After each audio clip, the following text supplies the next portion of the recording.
Okay, so we'll be looking at another part of the Mabinogi Eternity post on the Korean site. So, art technician, character creation. As with most game development projects, the Mabinogi Eternity project was especially in dire need of professional technicians in each field. How are existing art resources rendered within the engine? What should I do to bring this to the new engine?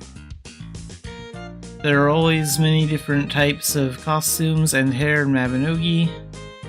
What should I do to make this movement more natural?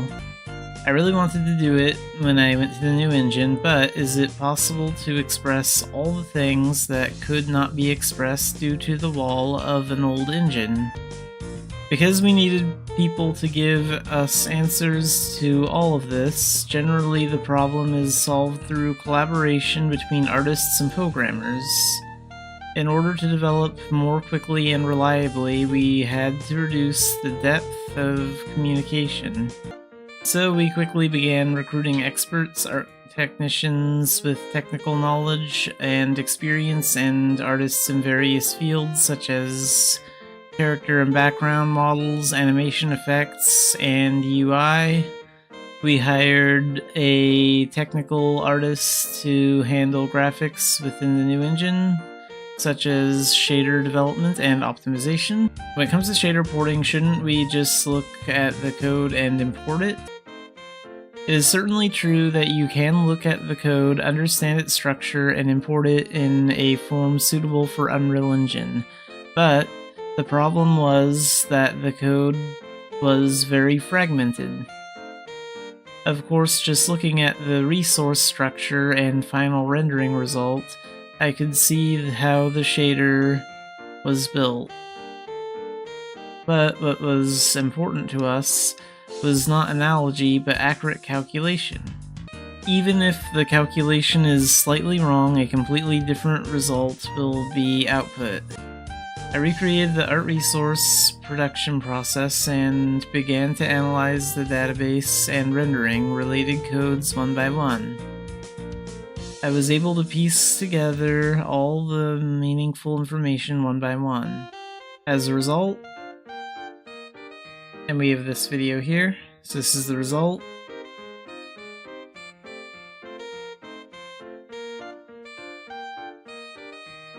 Neo uploaded to Unreal Engine to commemorate the success of Pleon shader porting. But it doesn't end here. As I was enjoying the joy of completing a successful shader port, I heard countless voices. So, when we get the light, it starts to sparkle, right? We can just set up the light when we take a screenshot, right? Right now, some outlines come out and some don't. Is everything coming out now? The color of the outline is also just showing off the dye color. My hair is sticking out through my clothes. Are you going to fix this too? Is my hair blowing in the wind now? Of course, it was just the beginning. What was fortunate, though, was that we had invited experts in each field. Please allow character shaders to respond to various light sources. You may be wondering how obvious this is. When using Unreal Engine, it is natural for 3D models to react to various light sources.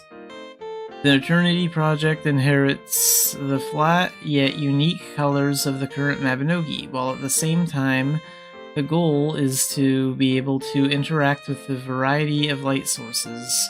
However, it is difficult to achieve both purposes simultaneously with the basic shading model provided by Unreal Engine.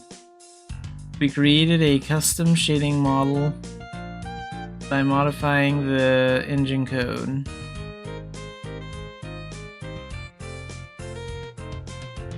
By removing the fine surface bidirectional distribution function and modifying it to adjust the amount and color of light hitting the surface, a cartoon-like expression is possible. It was tuned to be affected by various fixed and dynamic light sources and provided to character shader creators.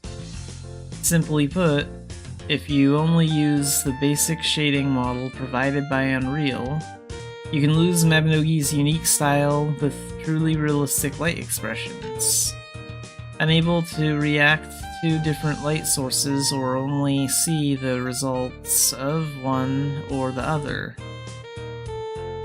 There are many different solutions to this, but we chose to create a shading model unique to Mabinogi. And here you can see the default lit and the unlit.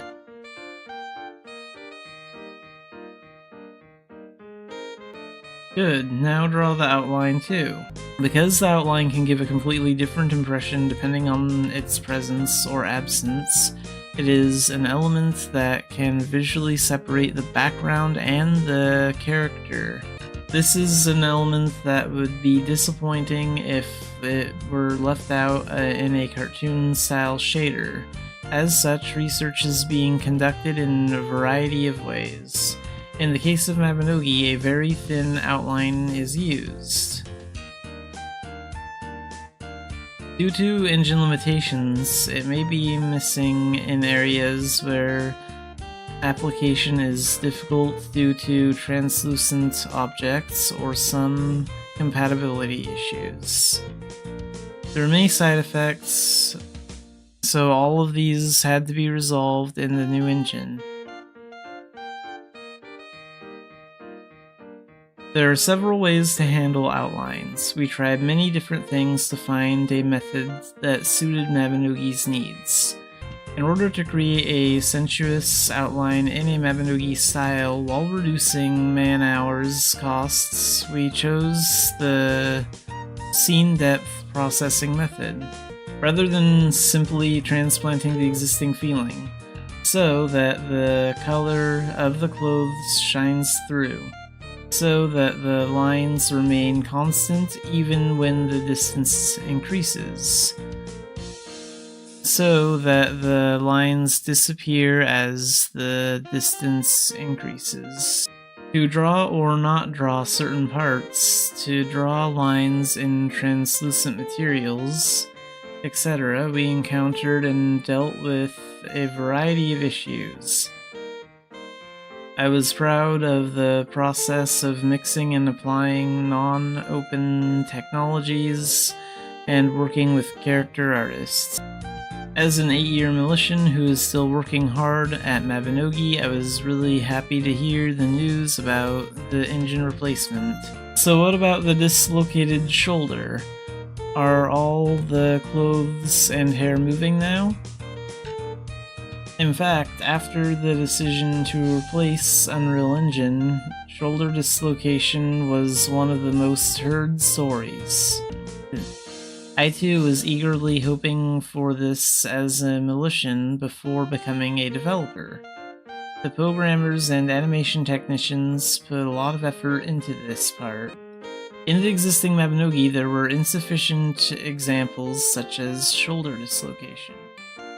There were many shortcomings such as polygons breaking when the character moved. At Eternity, we aimed to look as natural as possible in shoulders, hips, etc. And unlike the existing Mabinogi, many bones were added to express the detailed parts of fingers. Additionally, additional bones have been set to make customization more natural. With so many bones added, it is difficult to simply port existing Mabinogi animation files.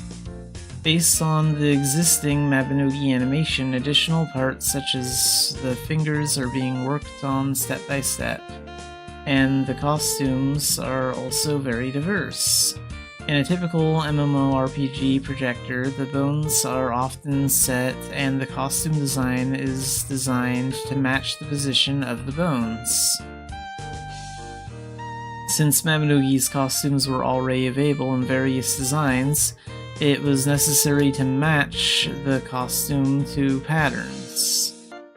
It is not possible to infinite bones, and it is difficult to animate or control a large number of bones one by one. Many experts are working hard to successfully replace the Mabinogi engine. Of course, there is still much left to do.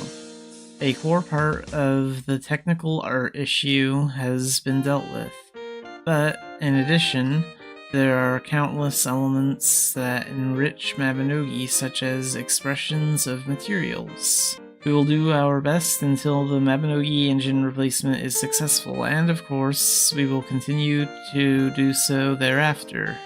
Alright, so the Eternity page on the Mabinogi Korea website has been updated. So there's a lot of new posts, and we're going to look at this one first.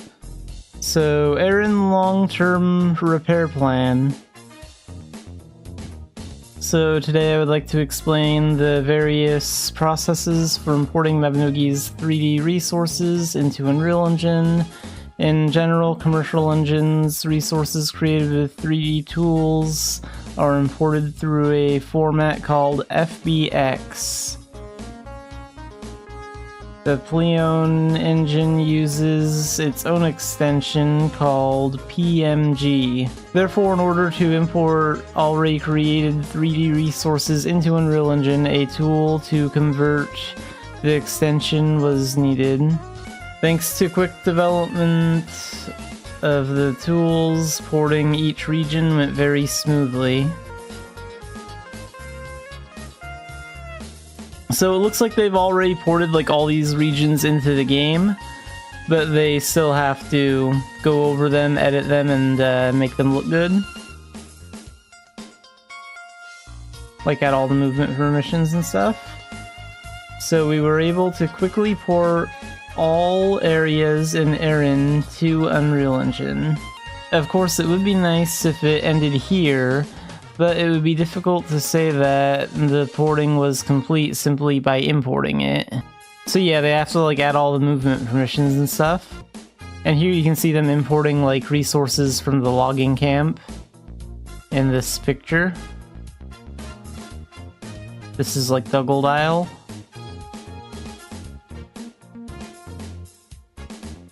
Since detailed materials were not expressed in Pleon, it was also necessary to set each material anew to suit the Unreal environment. So like this is the road in Dumbarton. I think this is what it looks like with the Unreal thing. That looks really good if that's in Unreal Engine. Things that were made so long ago that their form itself needs to be renewed may need to be replaced by making something completely new.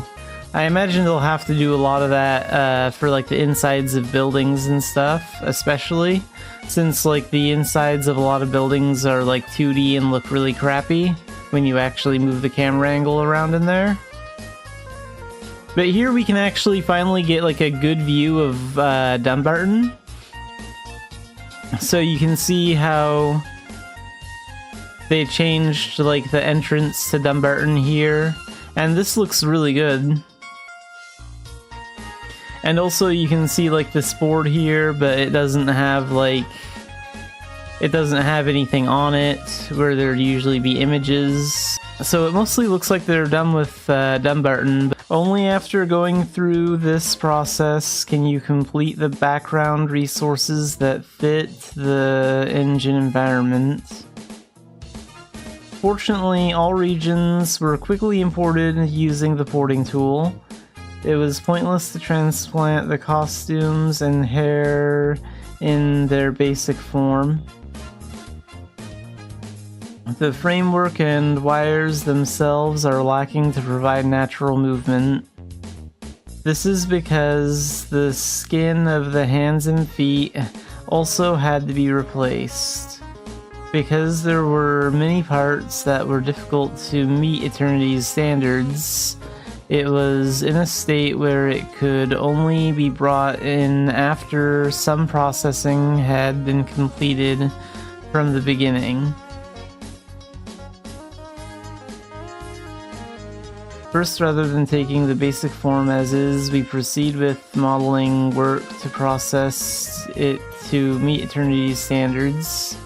In particular, we add more wires so that not only the hands and skin, but also the clothes and hair can move naturally.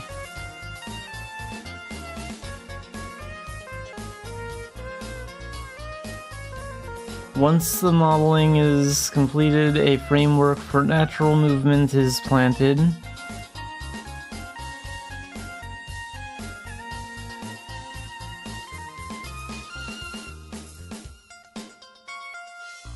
If you make various settings so that the skeleton can move well... Okay, here's a video. Let's see that. Yeah, that looks really good.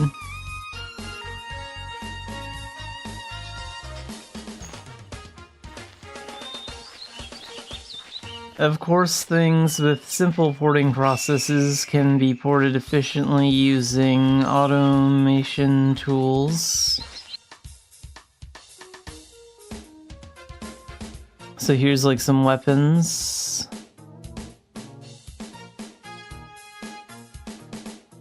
As the final resource production is completed after going through such a variety of processes, the efficiency of the overall process is very important, as there is a lot of work to be done.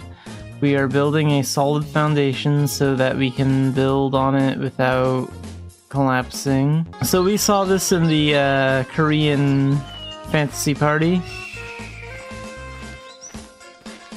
They're like changing outfits and showing how like the hair and the outfits move. So this looks really good.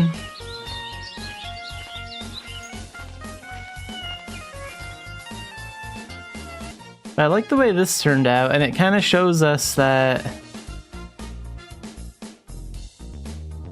It kind of shows us that, like, Dumbarton is in progress right now, and it's getting a lot better. You can kind of see, like, here, how the shingles don't look very good right here, but they look really good, like, in this image on the right. Like, look how much more detail they have now. The flow of time. So this is going to explain how time is going to flow in the Unreal Engine update. And this is a very long post, so I'm not going to read all of this information. I'm just going to read like some of the important parts, and we'll look at the pictures in the videos. If you think about the flow of time changes during the day, morning sunlight, noon, sunset, and moonlight in the night sky. The movement of light and the changing shadows are probably the first things that come to mind. As time passes, the position of light moves and the shape of shadows changes. So you can see that in this moving picture here, but for some reason the page is kind of loading this image slow. So I just opened it in a new tab, and you can see it right here. So like as time passes, the shadows are like moving and changing.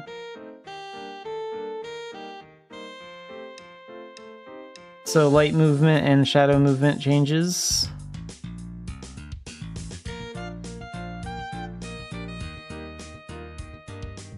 And here on the left we have the Turconale Bank in Pleon Engine, and on the right we have it in Unreal. So you can see how like the shadows are moving and changing shape, and how like the lighting is changing, and you can see like the clouds moving in the sky there.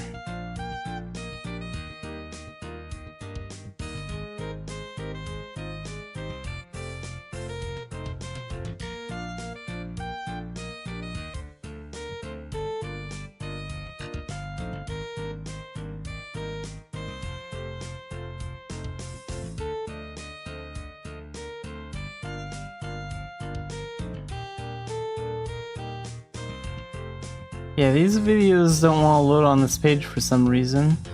Hopefully anyone else that looks at this will have better luck than I'm having. But it seems to be working better if I just open these videos in a new tab. And here we can see, like, the shadows of, like, the lights and the windmill and the building, like, moving as time passes.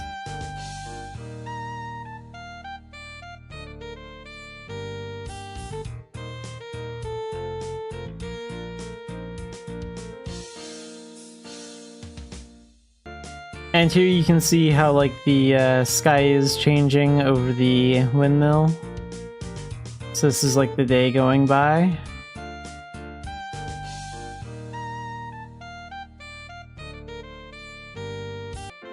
And this art looks really good. And again, this isn't final. It says not final right here and right here. So this is really cool. You can see, like, you can see time passing in the game. You can see the clouds moving. So this is what it's gonna look like in Turconail when the Unreal update comes out.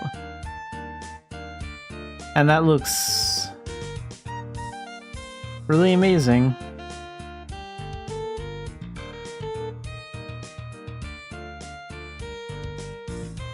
And here we can see, like, the shadows move, like the shadows of the fence here. So we can see that the shadows are starting to become more visible and show. And then they're slowly moving as time passes, like the sun is moving, the shadows are moving the opposite direction.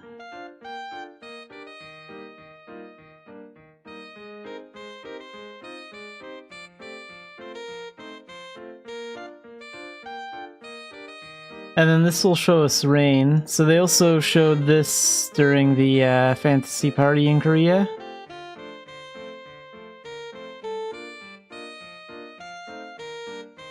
So you can see the rain, and you can see how the wood is darker because it's wet. And you can see the raindrops, like, soaking into the wood. That looks really good.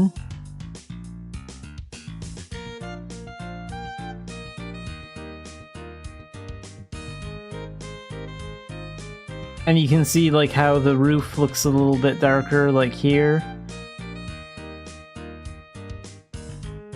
Because it's, like, wet, and so is the stone to the building.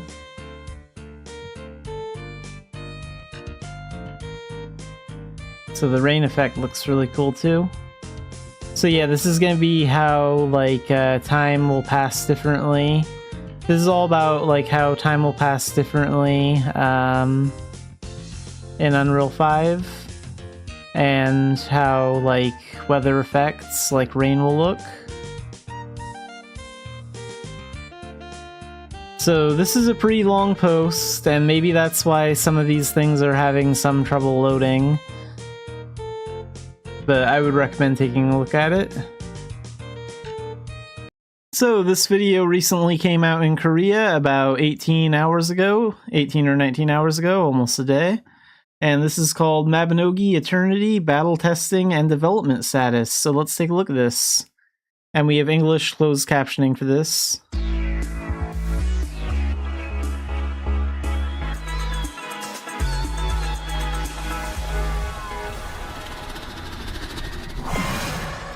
안녕하세요. 마비노기 총괄 디렉터 민경훈입니다.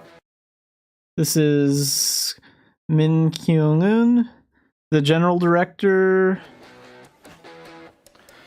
of Mabinogi Eternity. So last summer we showed you Eternity's development and status and internal testing site. 뒤로 이터니티가 어떤 모습으로 찾아올지 많은 밀레시안 여러분들께서 궁금해하셨을 것 같습니다. I think Militians have been curious about what Eternity will look like. 그래서 이번에는 So this time we've prepared a meaningful opportunity to invite you, our Militians, to the boss battle we're currently developing, and hear your opinions. 그간 이터니티에 보내주신 성원만큼이나 큰 관심과 열정을 제가 직접 At the test site, I was able to personally experience the great interest and passion that has been shown to Eternity so far. This test was conducted as a combat-focused test. So this is going to be like about the... I think it's going to be like about the Glass Scavellon boss fight. I prepared this video to convey the changed appearance of Eternity. Okay, so if we actually turn these off for a second, we can actually see the game screen right here. We have a better idea of what the UI is going to look like. It looks like there's some status effects listed down here. Our HP, our MP, and our stamina skills will be down here. I wonder if you'll be able to move this around the skill bar. And we can also see what the minimap will sort of look like. And then it looks like this is going to be the party information. So it looks like, I think these are the Arcana. So you'll be able to tell which party member has which Arcana for parties just by looking at the icons. That looks like it's going to be pretty helpful. 생생하게 전해드리고 조금이나마 궁금하신 점을 Okay, here's the boss fight. 영상을 준비해 보았습니다. 그럼 지금부터 이터니티 전투의 모습이 어떻게 Now I'll show you how the Eternity battle has changed step by step along the test site. This test will present a reimagined version of the battle with the final boss, the Glass Scavellon.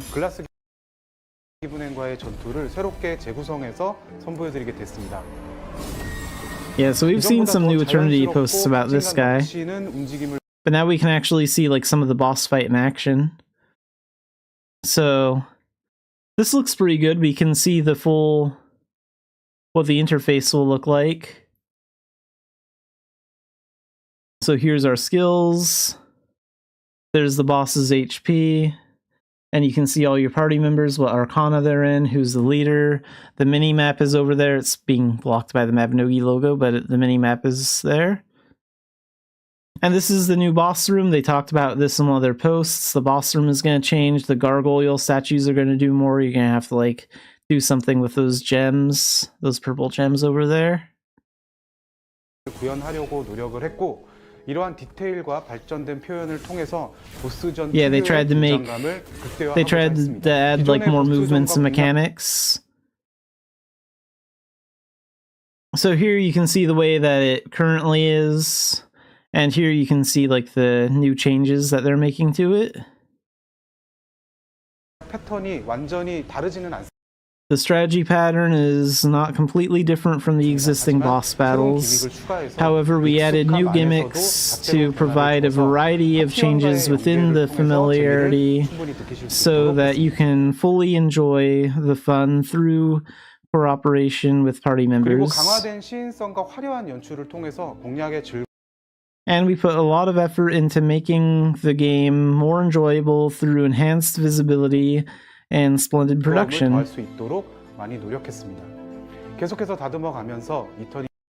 We plan to continue to refine and perfect Eternity's unique boss battles, so please look forward to the future changes.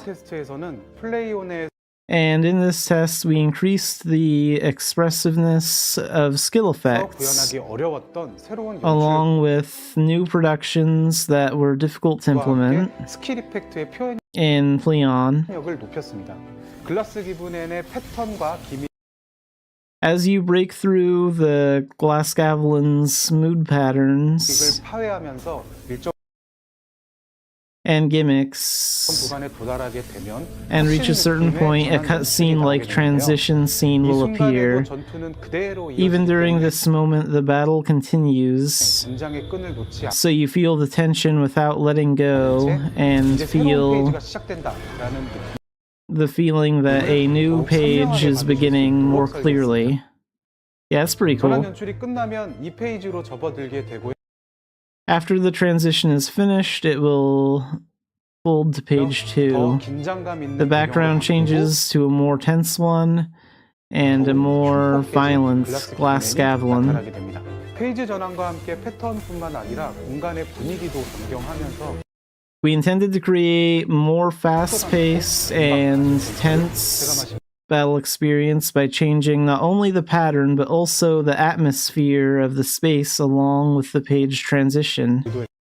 Feedback you've given us during this Glass Scavlon Basics battle test will be used as valuable data to refine the overall battle tempo. Okay, yeah, so it looks like this is maybe going to be some sort of like closed beta test that actual players can do. Hopefully that's the case over in Korea. And it looks like they're open to feedback, so that's good. That's definitely the right move if that's like what they're doing. 발전된 모습을 기대해 주셔도 좋습니다. 앞서 보신 것과 같이 보스전의 연출 As you can see above, there have been significant changes not only to the presentation of boss battles, but also to the skill effects. While maintaining the original atmosphere, we have improved the skill effects to be more flashy to fit the Eternity style. 보다 색감과 궤적 그리고 피니시 순간의 연출을 강화해서 Overall, we have strengthened the color, trajectory, and finishing moment presentation to ensure that it can be recognized at a glance even during party play. And we will continue to work hard to develop it so that we can continue to show you more advanced Arcana skills in the future. 이터니티 프로젝트의 아주 일부 I believe that the fact that we were able to show you a small part of the Eternity project and conduct field tests like this 오랫동안 이터니티를 기다려주신 밀레시안 여러분들의 관심과 응원 덕분이라고 생각합니다. is thanks to the interest and support of all the Militians who have waited for Eternity for a long time. We will do our best to show you an improved version as soon as possible. So, yeah, I don't know how long it's going to be before we get new information. But I'm assuming that we'll get another update on Eternity by the next Fantasy Party, which will probably be, like, in June sometime. But yeah, this is the most recent video with some updates. This was pretty interesting.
the new life update is finally here, so we're gonna check it out and probably do a lot of commerce today.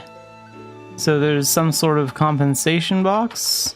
This has some VIP and some letters that will help out with the commerce, so that's good. A lot of reforge tools, I guess.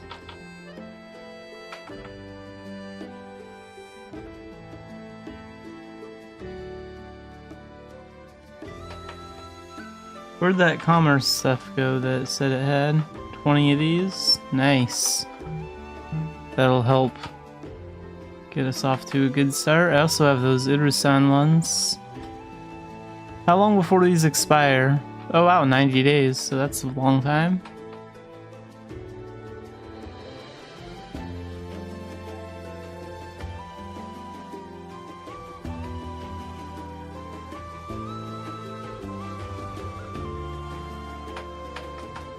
Got a forgetful potion here, that'll be useful.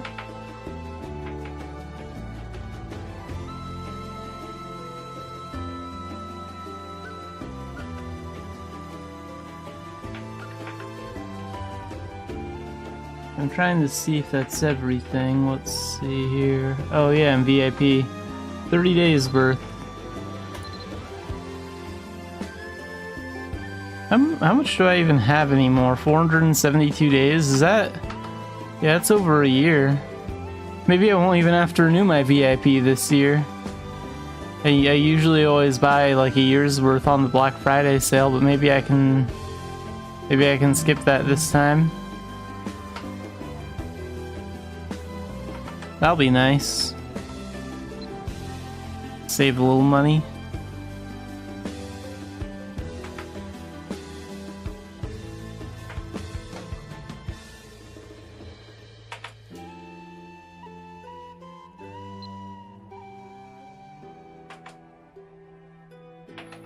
And a new season of commerce. So we are going to be doing commerce for the cat backpack because that is an item that you can only get from reaching Challenger. Luckily the ship times should be shorter now, so that's going to be very nice.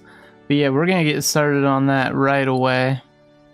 I think today we're just going to pretty much do commerce. I may even... Like, usually my Mabby streams are only about 3-ish hours these days. I might start doing some 6-hour Mabby streams again just to get into commerce hours.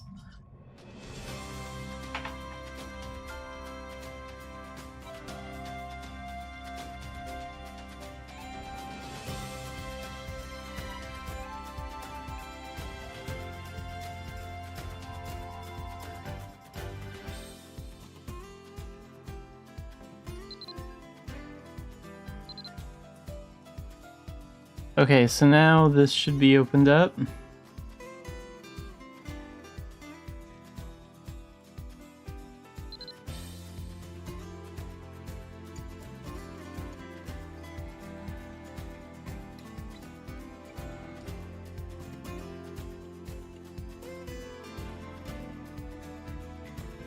Yeah, so you get the second title, you get the 20 precise reforging tools, and also the Starry Kitty backpack this season.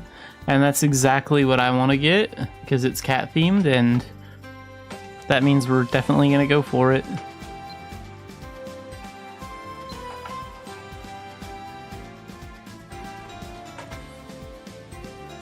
That background noise is my gerbil chewing on cardboard. Sometimes she's a little loud when she does that. It's kind of ironic that a cat-loving YouTuber has a gerbil. But they're very efficient. Gerbils aren't that much different from cats, actually. I mean, aside from the fact that they're enemies and well, they're different species, but they have a lot of similar traits.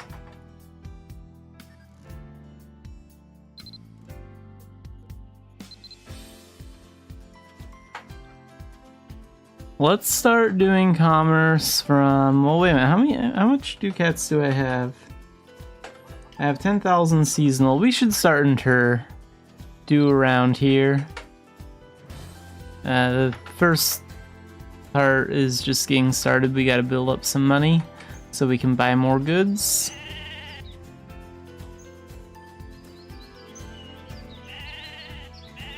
I guess bounty hunting would also be effective if you wanted to get like a lot of ducats quickly.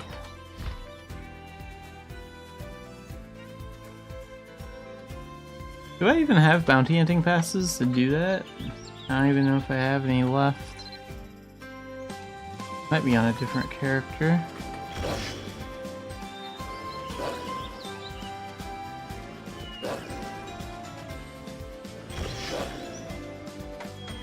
Yeah, I don't know. Oh wait, I do have some passes up here.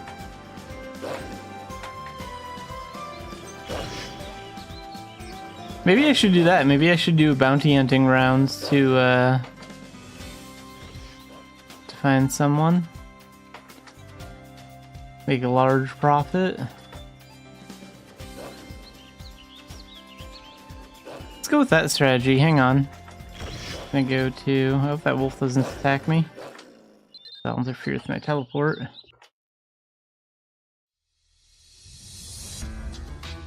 I think that's a good idea. We're going to...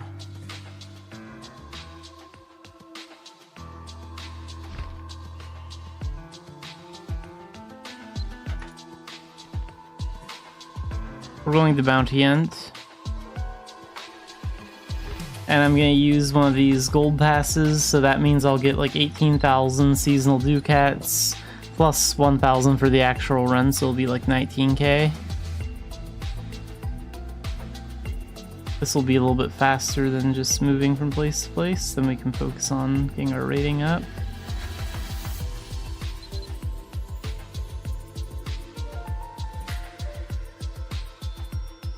Okay, if we just bounce from mana tunnel to mana tunnel, we should eventually just naturally find bandits.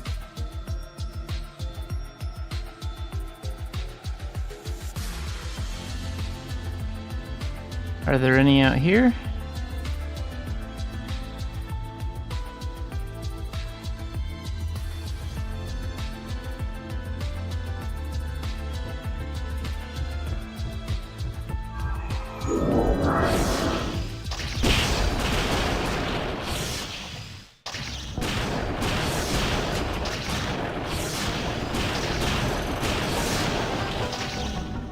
Oh, there we go.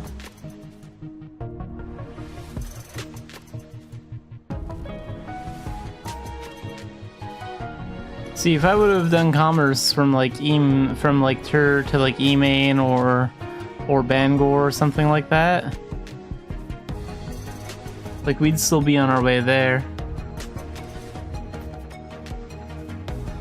Where's that pass at?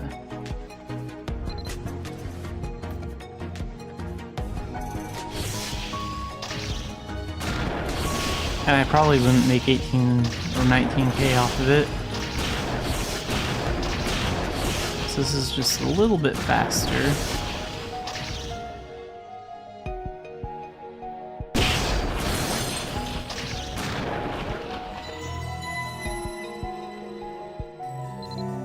Oh yeah, and I guess I could get a doll bag out to help.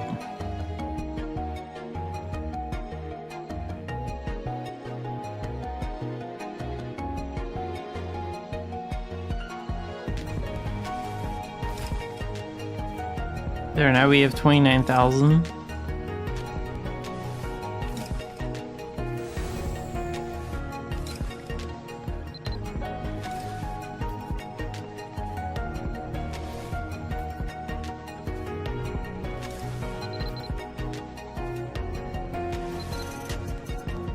Maybe do some commerce from here.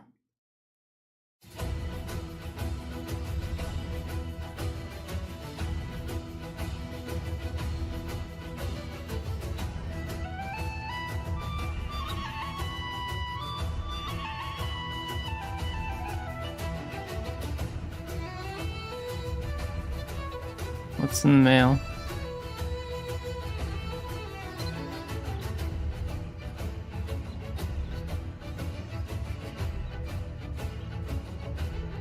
Some badges.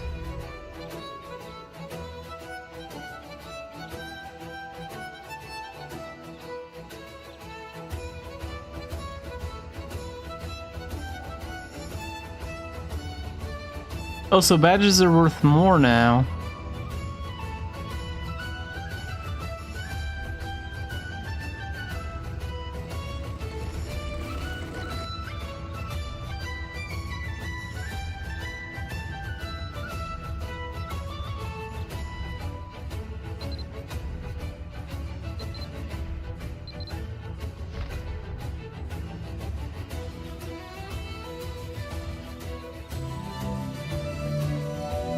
Alright.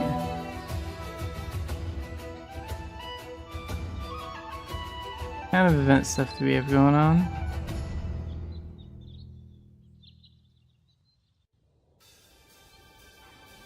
That's not really an event, that's more of just daily. I don't know why it's in events.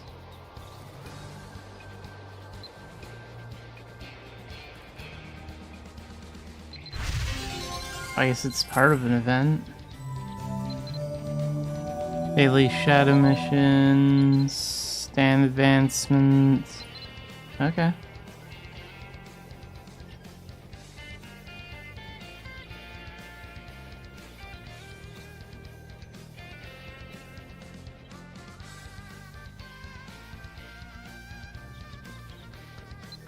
Wait, can be used after completing...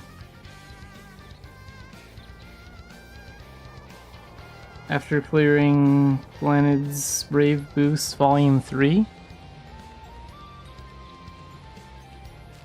I mean, I should have Volume 3 done, shouldn't I?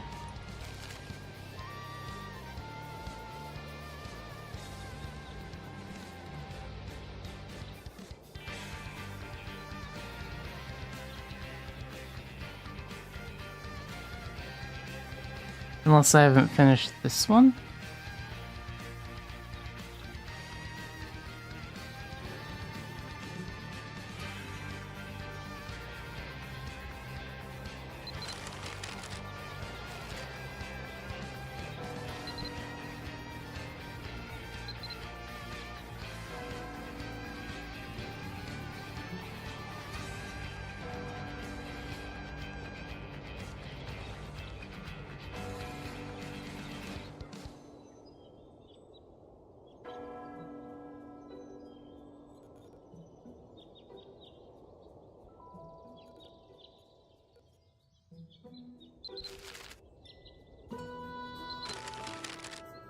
Like, I should have Volume 3 done.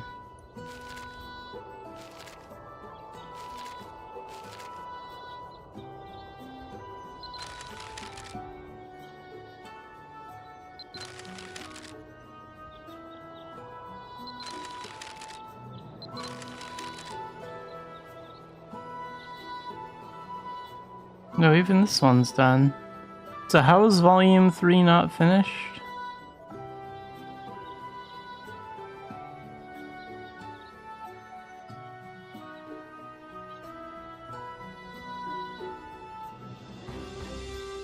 Oh, there's a quest received for it.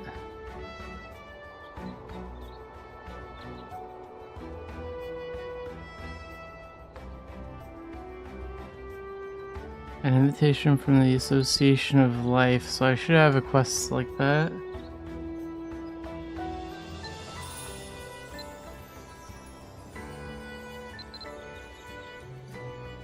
Okay, so there is a quest line for all this stuff. Might get into that a little later.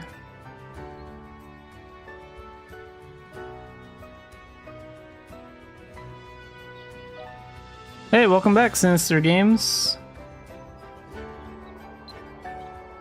Just checking out the New Life update. Gonna do a lot of commerce today, probably. So, that's gonna be the main focus. I want to get that Starry Kitty backpack item that's at the Challenger rank.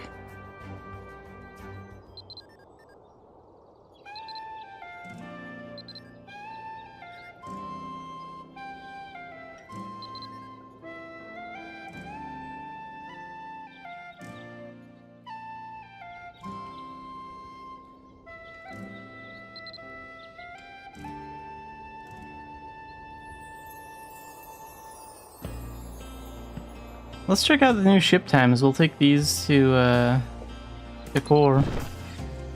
That'll be good.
Okay, now I get it. So, like, now the ship leaves at, like, 3 set times in errand time every day.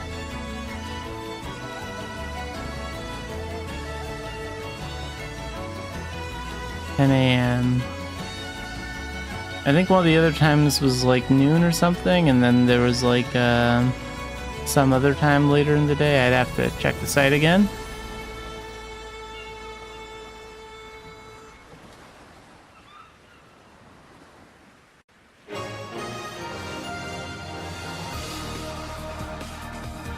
Yeah, it's nice they're actually improving life skills a bit.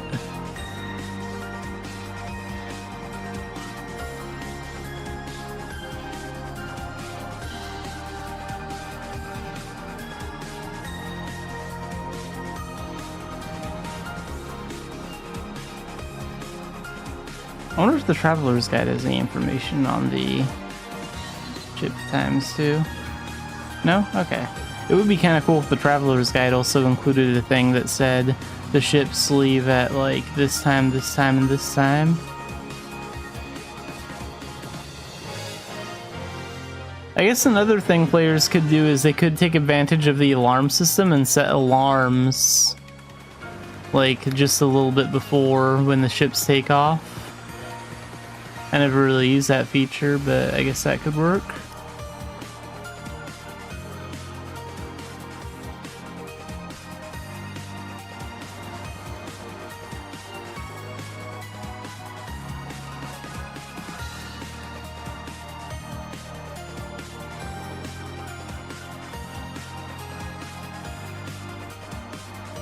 Yeah, like if, like I would probably set one for like 9:30 or something if it leaves at 10. That way I know like, oh yeah, I got 30 in-game minutes to quickly hop over there.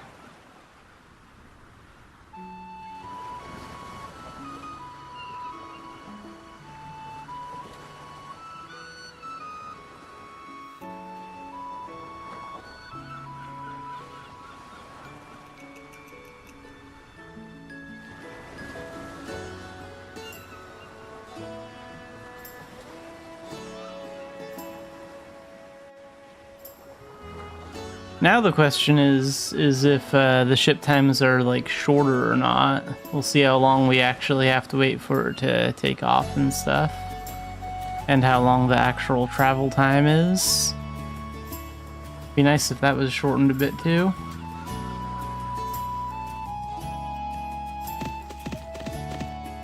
Oh, okay, so the departure time is at noon.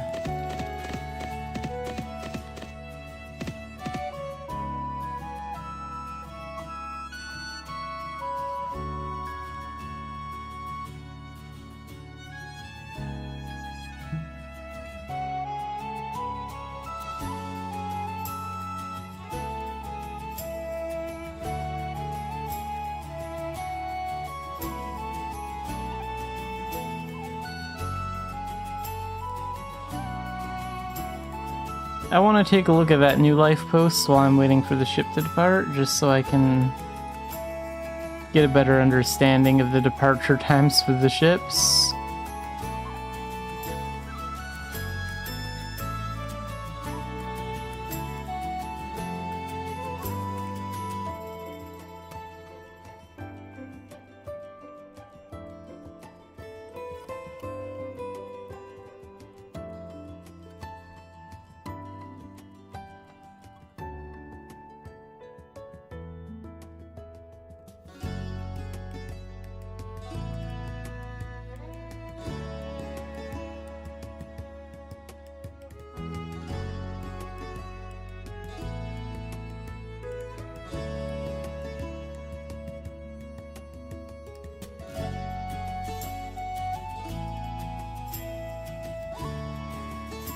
Where was that crap about the ships posted?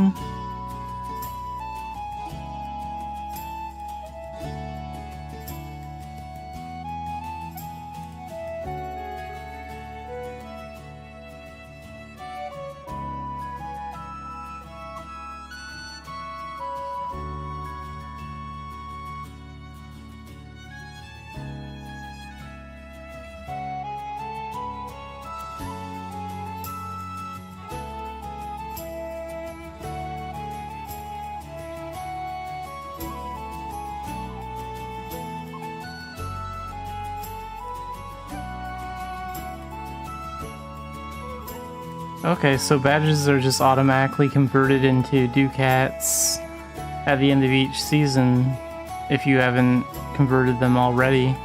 I guess that's alright, like, doesn't really matter, and if you have a lot of them, it saves you some time of having to do it yourself.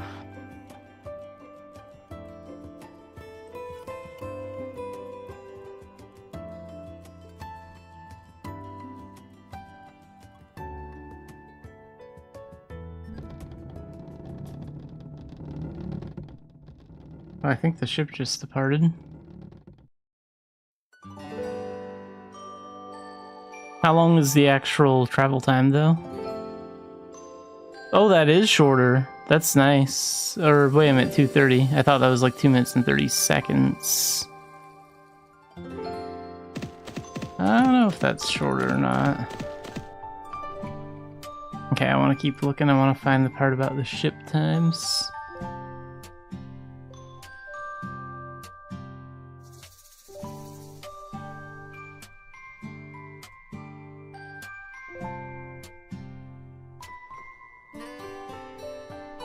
I know there was something about it.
It must be in like this part somewhere.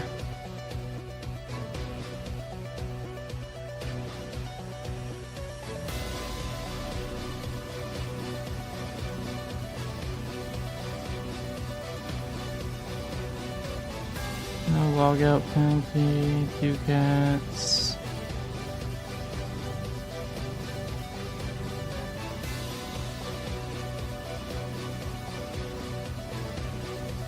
Autopathing shouldn't be a thing in commerce. I completely agree with you cannot autopath.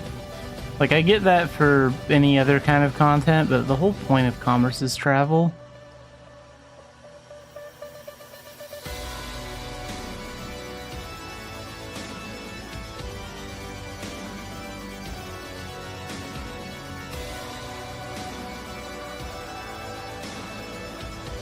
Well, whatever. I'll figure it out.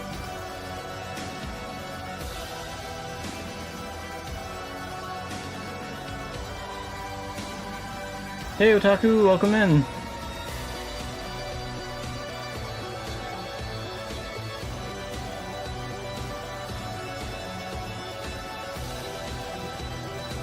New instrument. I'll have to double check that.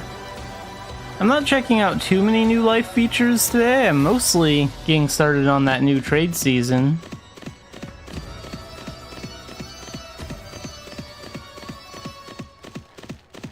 It is cool that they updated the Tailton farm thing. Like, I'll probably try that out, but I'm not really much of the farmer type, so I don't know if I'll do that kind of content often, but it is pretty cool, regardless.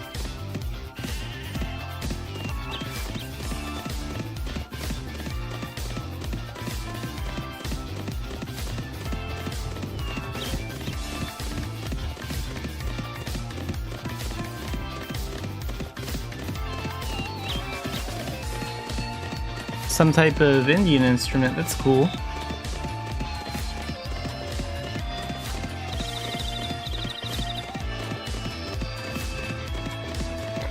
New instruments are always a good thing. I love the bard system. I kind of wish they would add a ocarina to the game. Like, that's one thing I loved about Maple Story 2 was their barding system was incredibly similar, maybe slightly more advanced, and they had like an ocarina instrument.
I guess that quest doesn't seem too long. I'll probably clear that at some point. Like, I'll probably do a couple rounds of commerce, then take like a short break in the middle from commerce to take care of that, or at least some of it.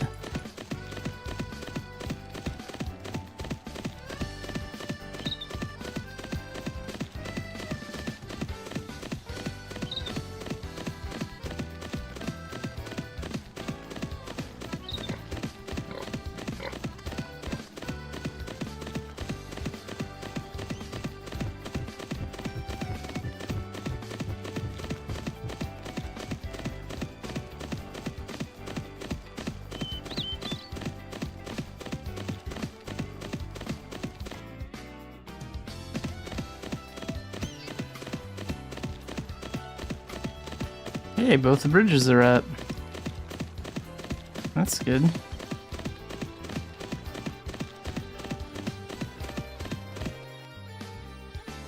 Well, probably bad for me though. That probably means there won't be any core coal rubber to trade when I get to Core Village. Bet they bought it all out.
Okay, we'll sell that at core, and then, yeah, they don't have coral rubber. It's too bad.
Try doing some trading from eMain next. So now I have 81,000 seasonal ducats. Made some good profit off of that run before.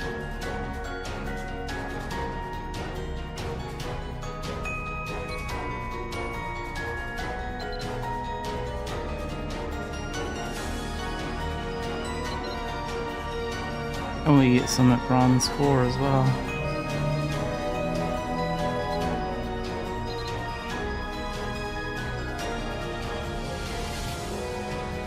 That's 100,000. Very nice.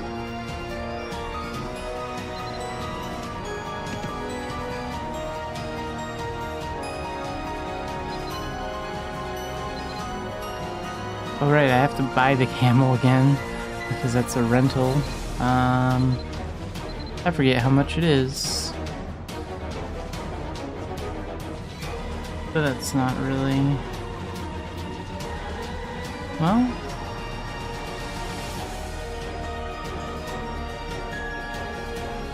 hang on. How much is the camel?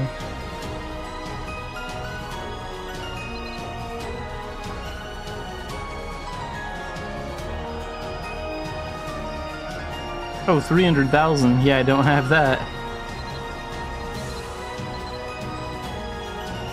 Not yet. A little too soon. I think when I hit bronze 2, I could definitely afford it because we'll get 200,000 seasonal ducat boost.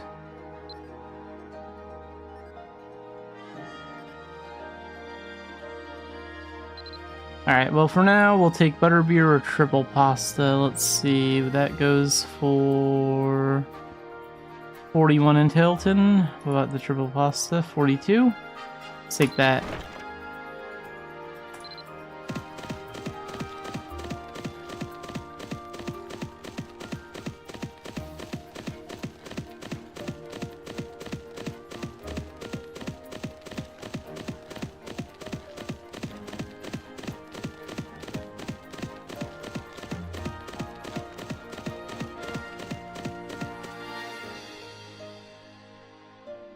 Oh, and I have speed potion options too. I think I can buy speed potions from the event shop. So maybe I'll get my hands on some more of those, because those are good for commerce.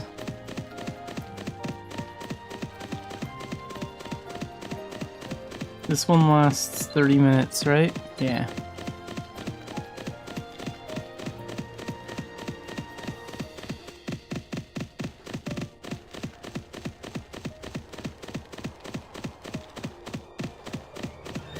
Kinda wish there was more to this area. I wouldn't mind just jumping off this cliff and diving into a forest.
Let's see if there's anything growing at the Tailton Farms since I'm passing by.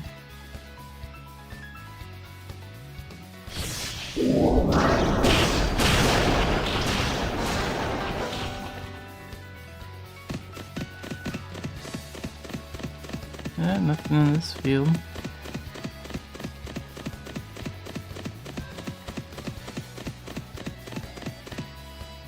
I don't know if that tree's always been there.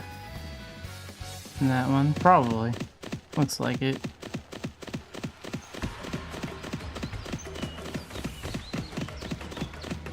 Well, these other fields don't have a tree in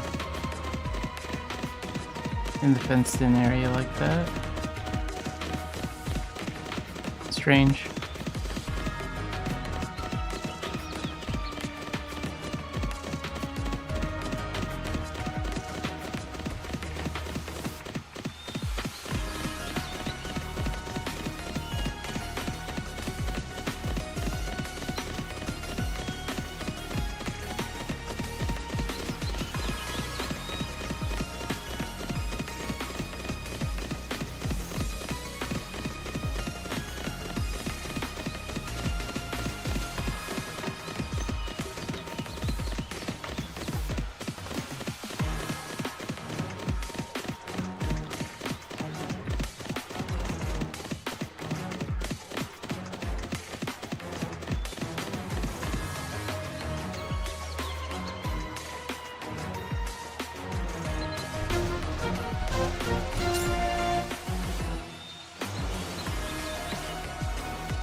go see if there's anything good at Tur.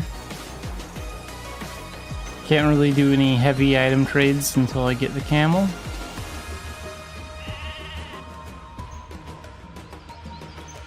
Don't really want to use the elephant because it's too slow.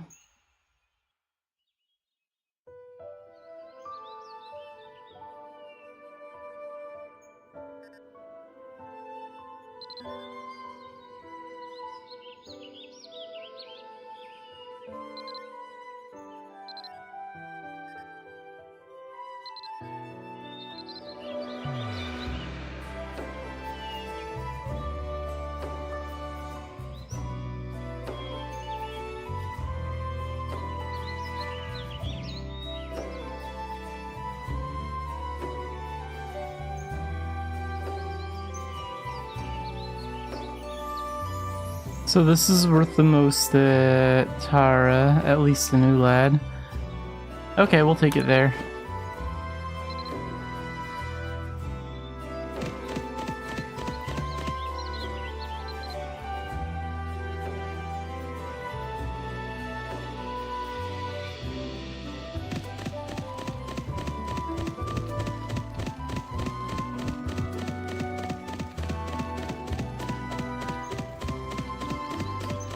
All these sunflowers are back. I think they were back last time I checked, too.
Let's try another run from Dumbarton, maybe.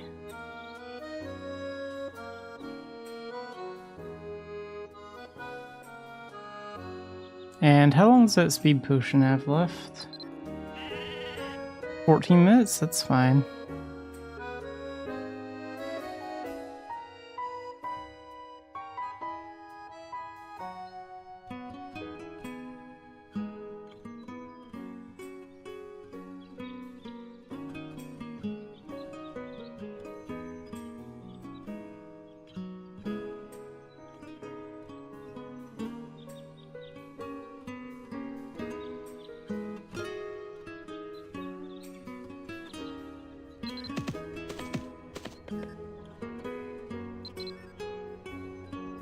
Oh, they're out of stock on that.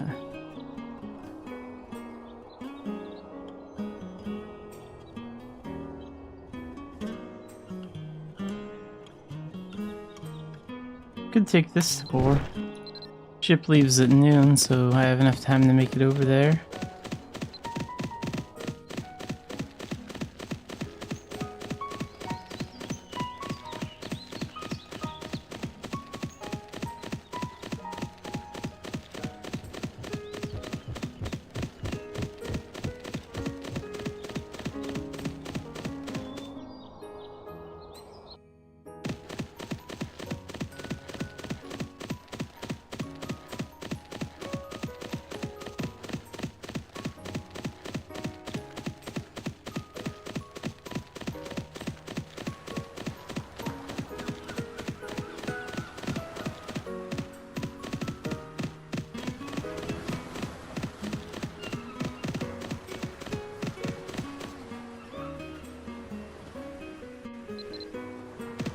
Ah, crap, I just missed it.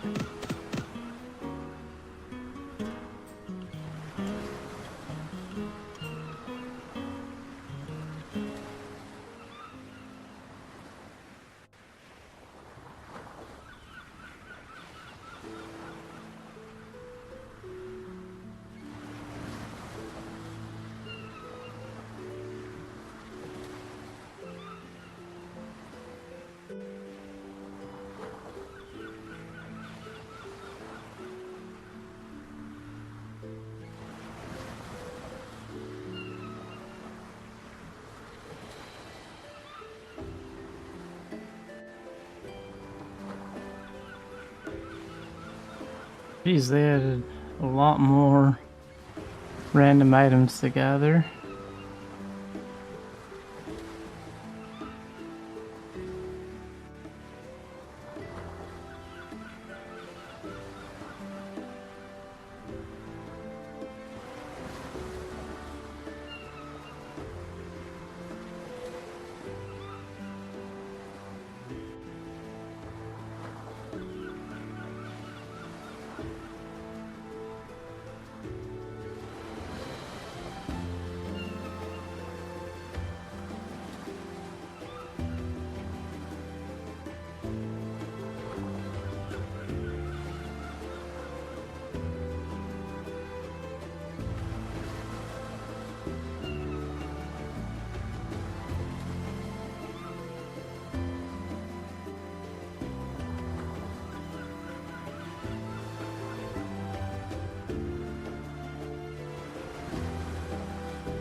I don't want to miss the 2:30 window. I'll look at that page again.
Okay, now we can board, and I believe this one leaves at 4:30.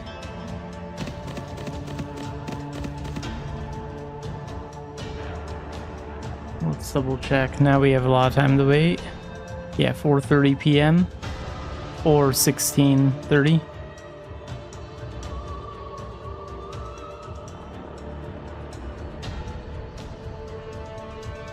Okay, so the daily departures...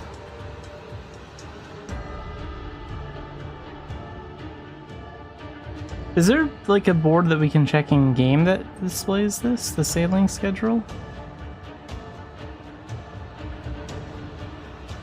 Maybe I'll try clicking on that the next time I'm over there.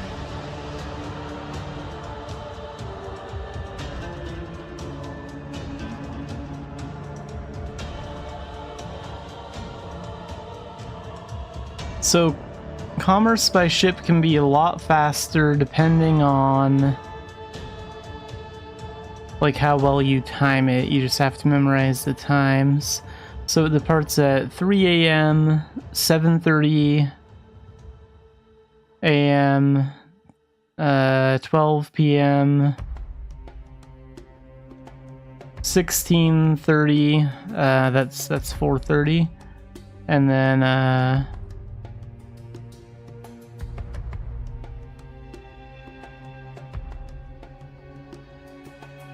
and then at 7 p.m.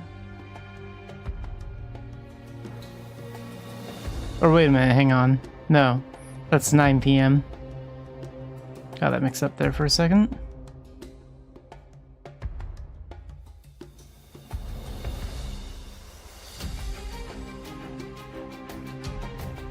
So there are 5 different times that the ship leaves.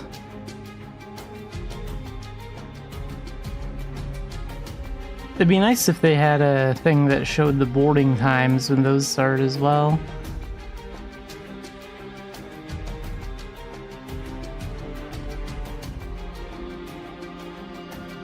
But it looks like the boarding times always start about 2.5 game hours before the departure.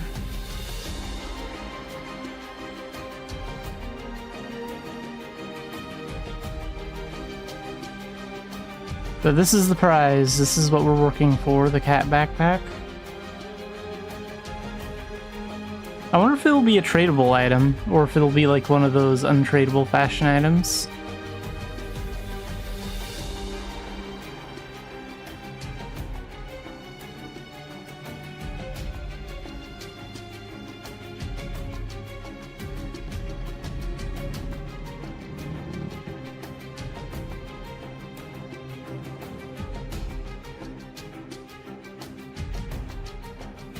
So the arrival time is 5:30.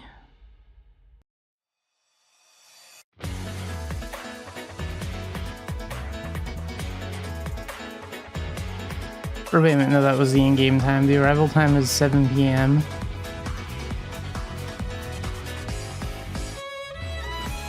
I should actually time it. Maybe I'll do that the next time I'm on the ship. Maybe I'll actually time it and see how long the actual travel time takes. and see if it's any better, because what was the travel time before? It was like 5 minutes or something like that, maybe 6.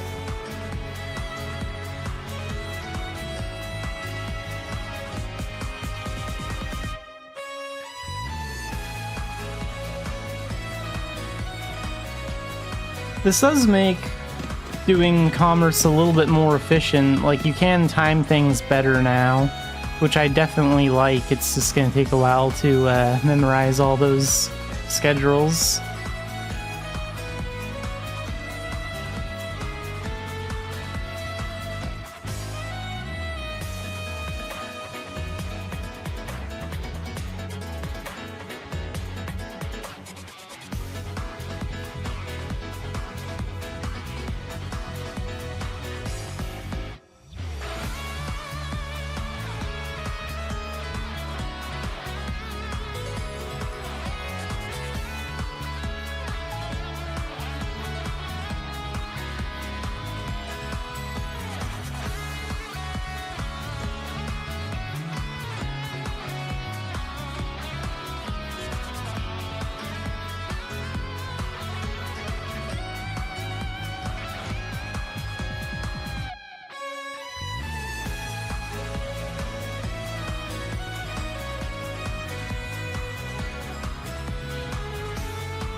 The actual travel time itself might be about the same as it was before. The only difference is now we can actually like arrive to the ship in a more efficient like timely manner, so it's a lot better.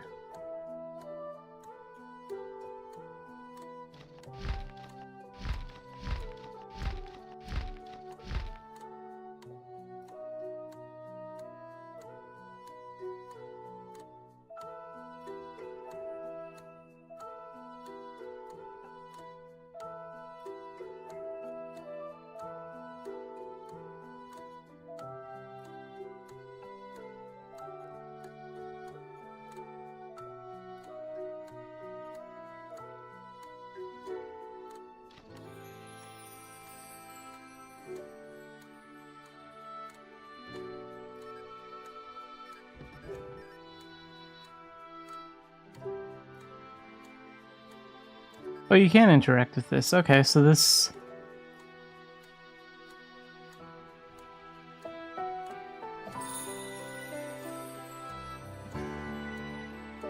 Okay, and it looks like it leaves, Oh, whoops.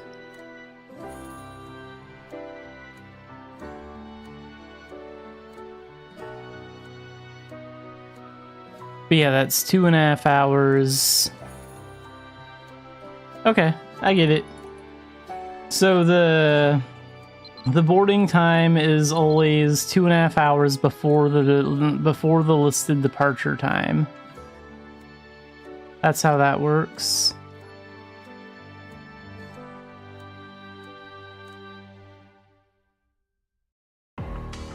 I'm gonna screenshot that so I can go over it later. I might actually set Mabinogi alarms for some of those departure times, since there are like 5 of them. But I could try committing it to memory and see how that goes.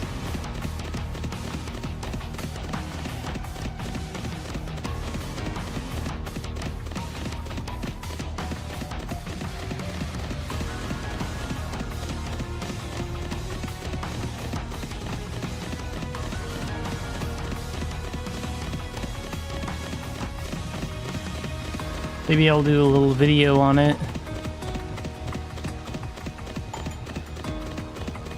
to kind of clarify it for like newer players.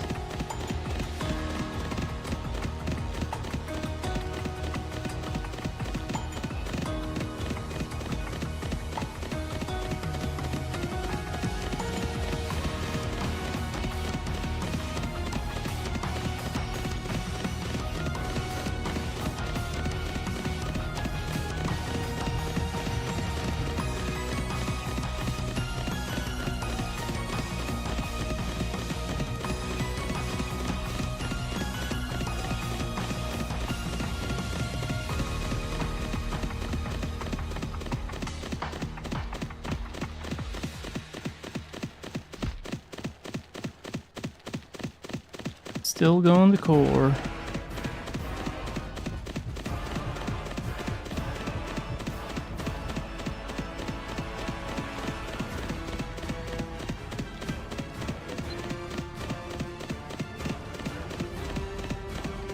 Oh, that speed potion deactivated. Crap.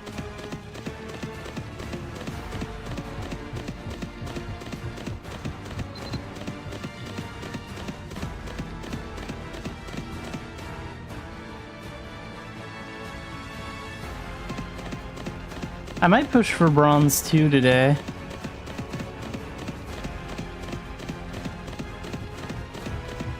That could be kind of fun.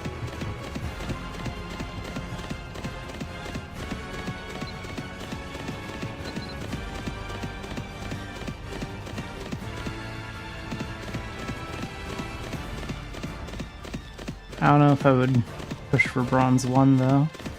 It would be a really good goal though.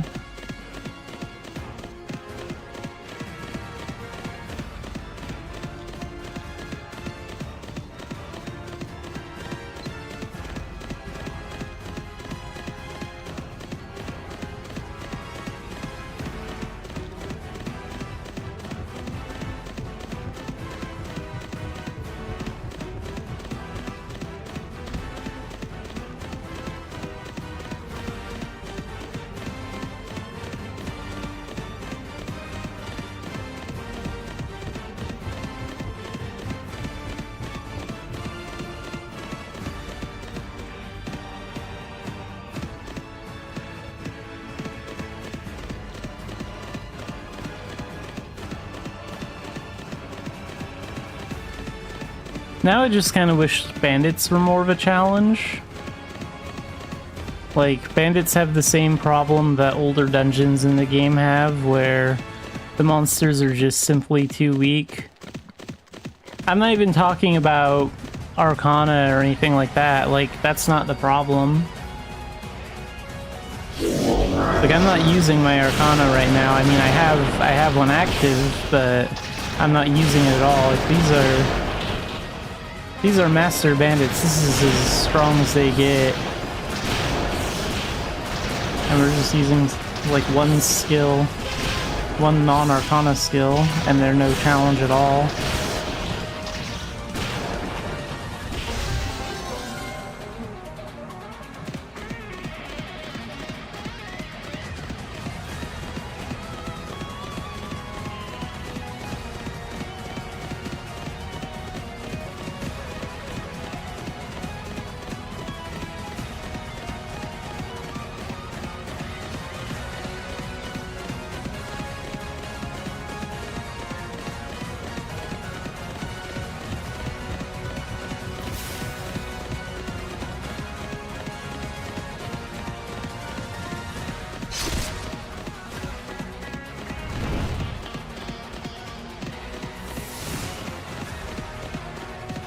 Oh, someone's fighting the field boss out there.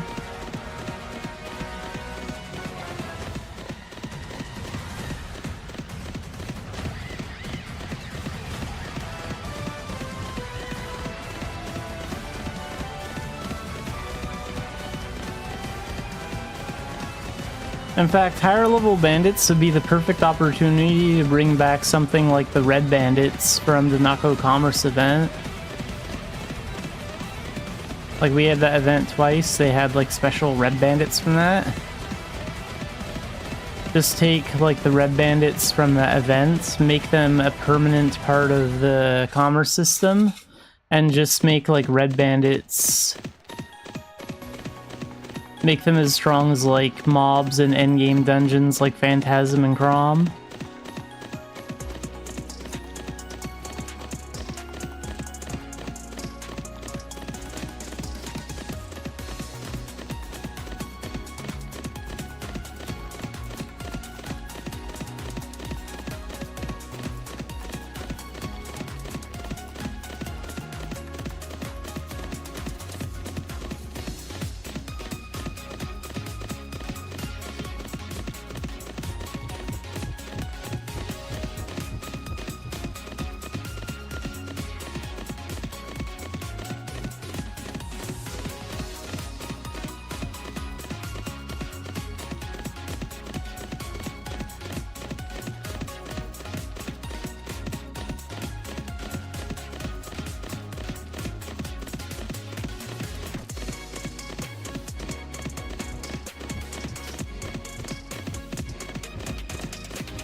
There, bronze 3.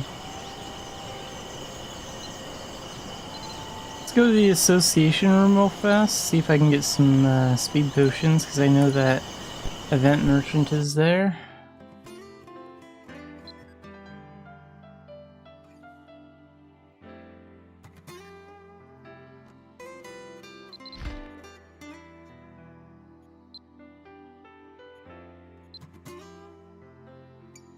I thought they sold something, but... guess they don't sell speed potions.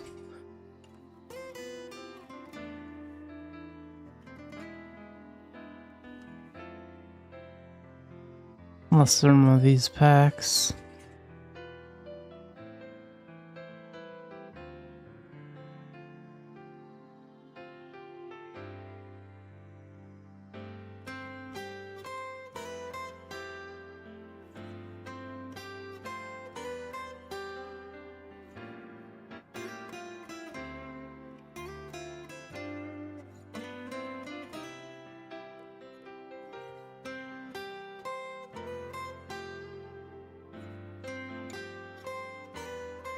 Since I'm already in Tara, let's take a small commerce break. And do this.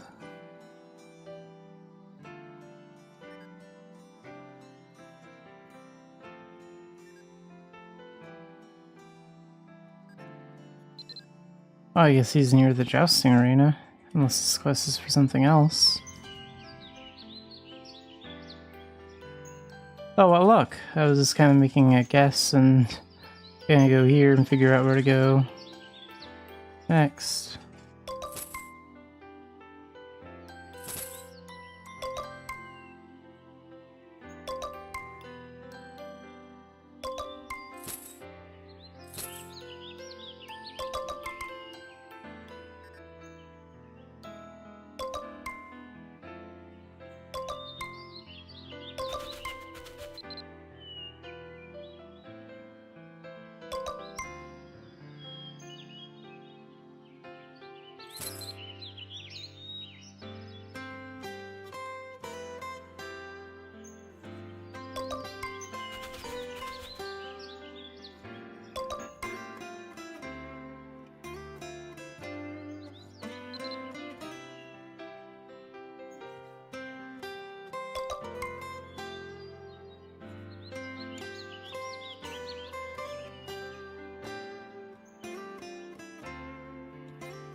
Okay, yeah, so this is seasonal like commerce, so only one can register per season. Yeah, that's fine. I do plan on going back to my other characters eventually, but not anytime soon, like not right now.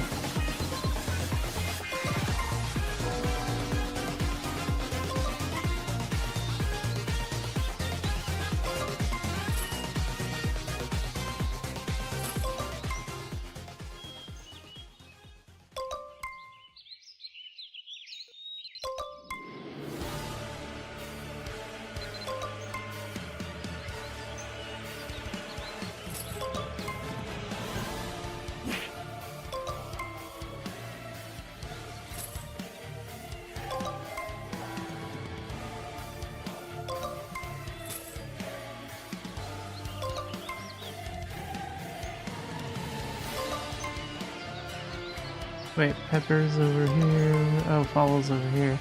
Okay. Crowded area right now.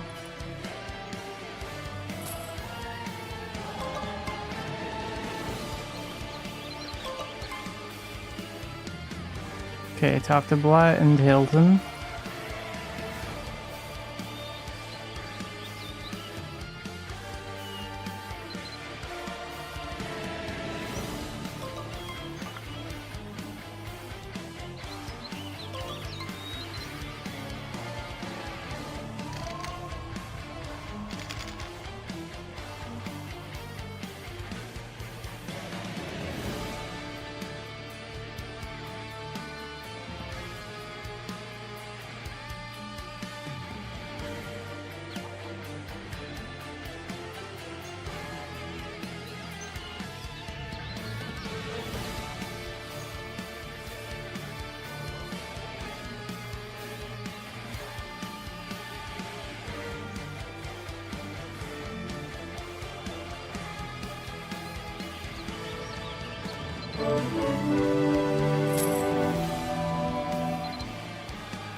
Oh, this kind of looks a little bit like a bandit homestead.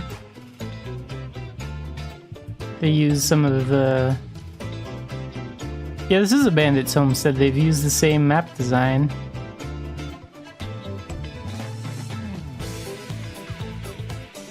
They just took out the house and added a new fenced-in area.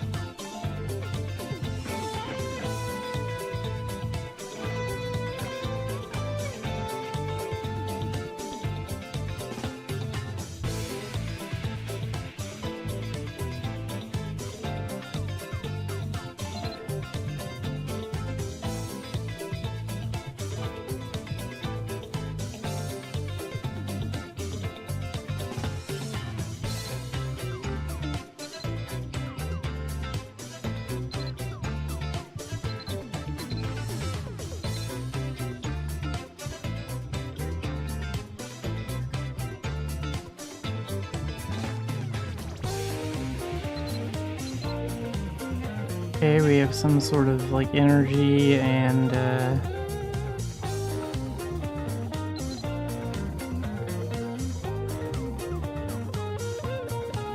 oh, we can use energy to shorten the time to farm faster? Alright. Feels like I'm playing a Facebook game.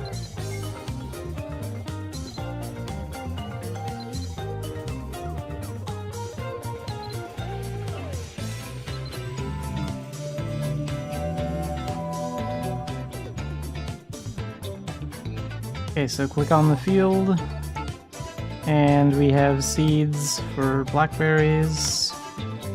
Plant those.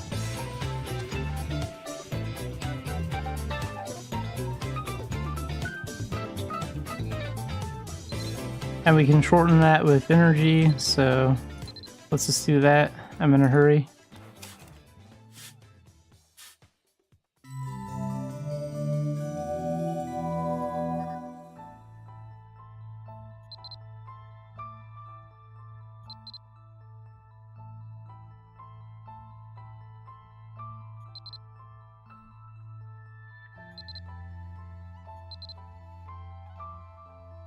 Hooray, Mabinogi Farmville.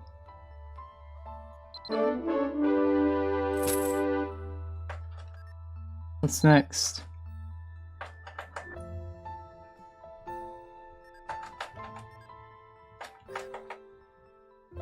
No mini-map for this area.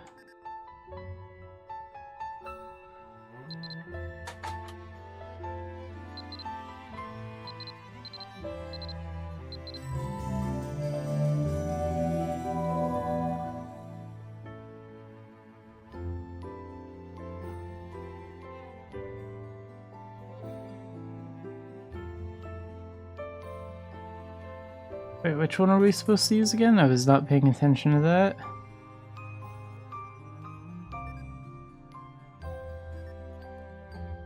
This one.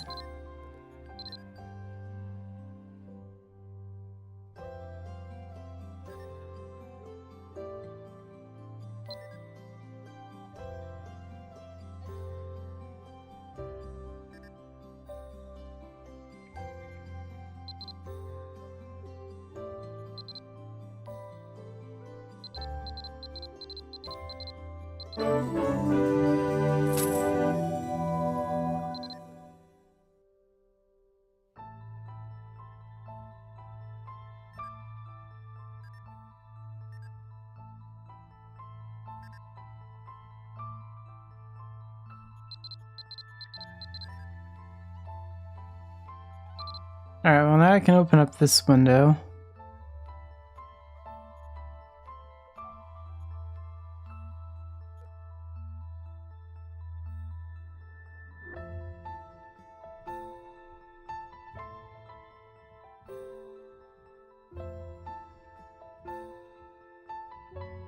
Season life level.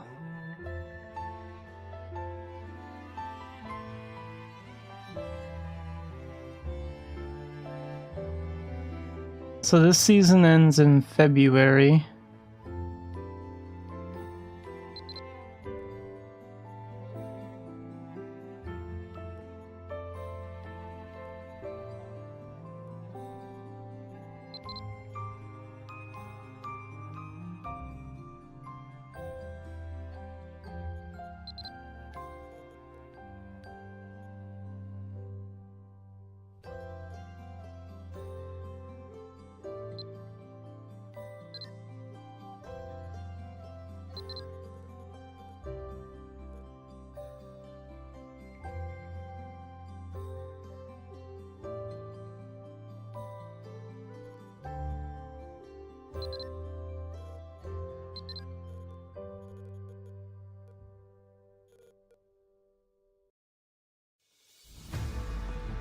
This is when you can like farm all this stuff.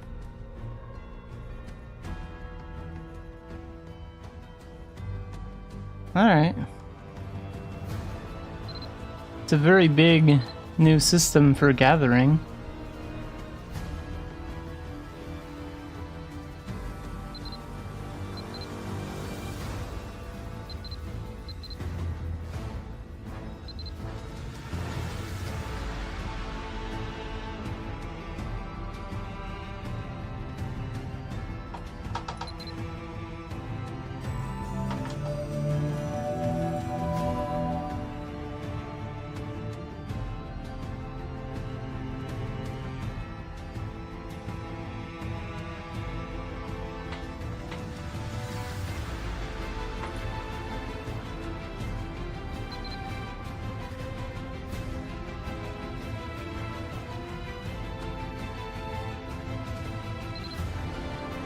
Farm expansion.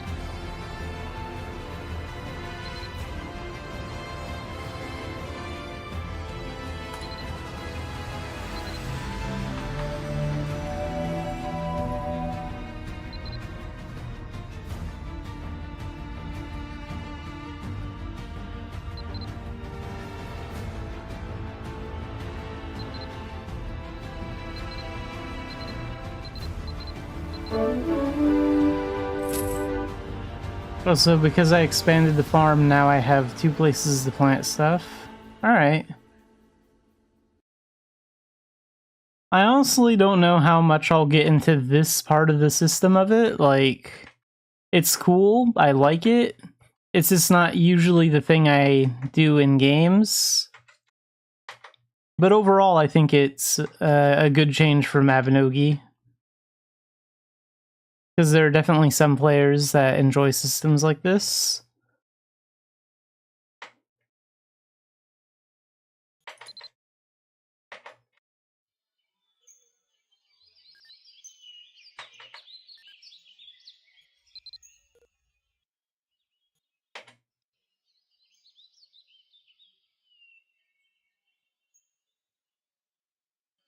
So if I go to Tilton Farm, does this just take me back to this farm? Okay, so that's how you access this.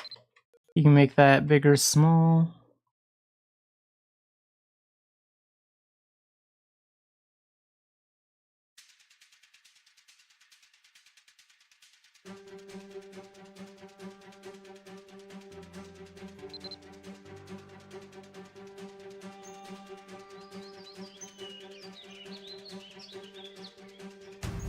I feel like it would be a good idea to add a shortcut to your farm, like, through here, too. Because, I mean, the farm is... well, it's a little different than a homestead and a Moonlight Island, but, I mean... not that much different. I feel like I would remember to check on my Tailton farm more if it was just, like, there was an option to go to it right here when I'm checking on my homestead stuff, then I would be like, oh yeah, there's that one thing I want to do on my farm. And I'd be more likely to go there.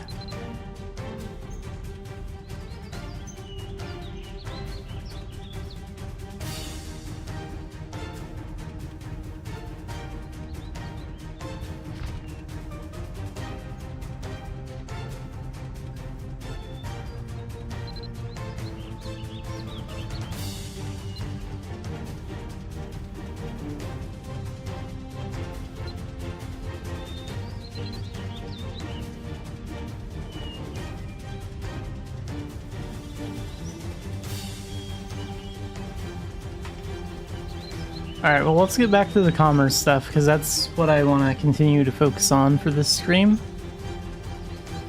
The only other thing I want to check out before I jump right back into commerce is this. This will take me to that place near the jousting arena, right? Is that... yeah, okay. So this is a permanent new spot here. This is cool.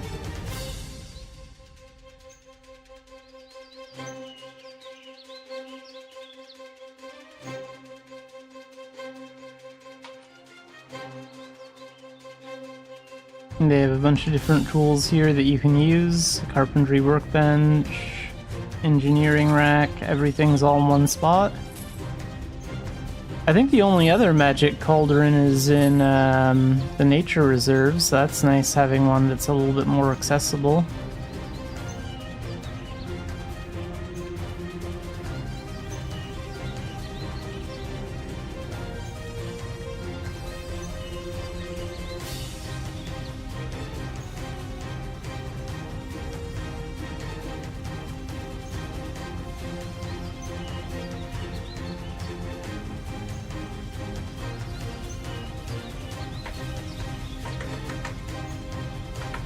So yeah, two quick ways to get here. Just use the button to go to the association here, or it's almost as fast just to quickly go to the jousting arena, Moongate, because I mean it's just right over there around the corner. Can I use the teleport mage now? Gotta raise my rank if I want to do that. Okay. Not that the teleport mage is really necessary.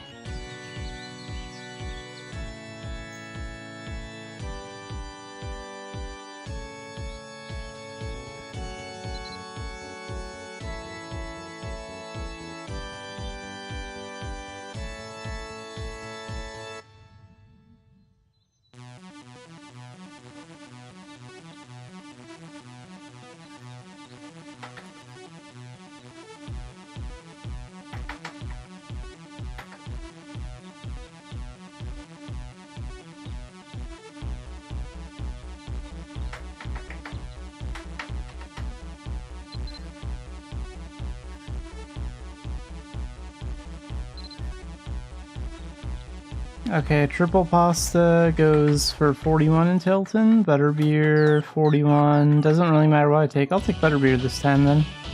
Wait, what do they have in stock more? Nah, we'll take the butterbeer, it's fine.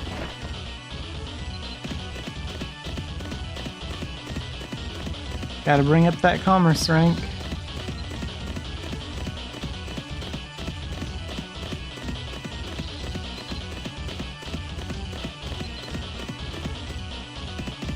I want to hit at least bronze 2 today. That's the goal.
Okay, let's do some trading from core next.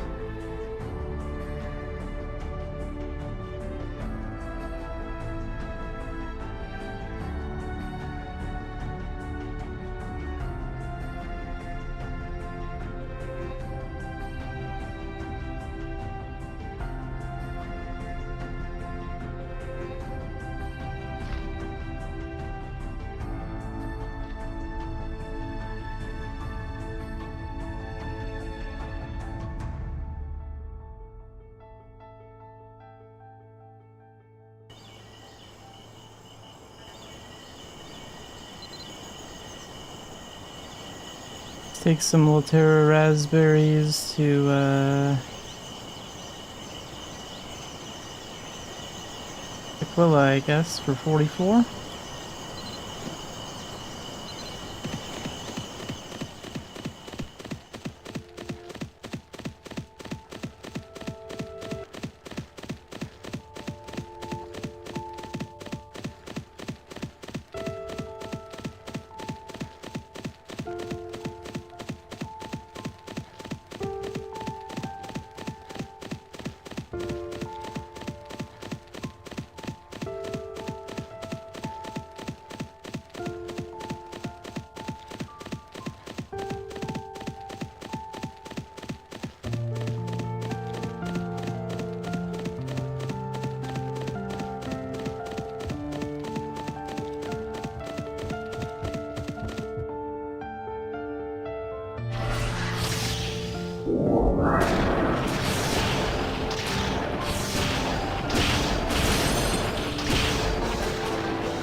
So we'll sell this stuff here at Quilla. How close are we to the next rank? Yeah, getting there. Bronze 3 is definitely possible.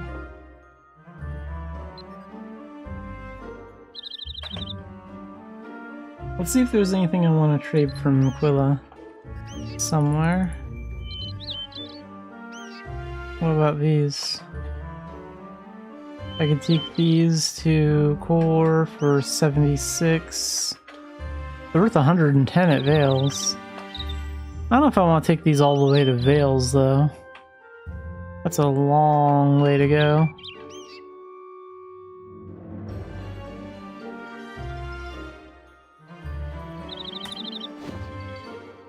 I'll think about it. We'll be passing by Core anyway.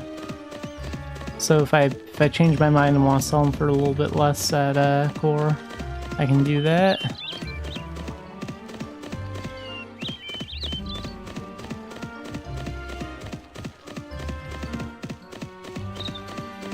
Do I have any of those ice crystal things?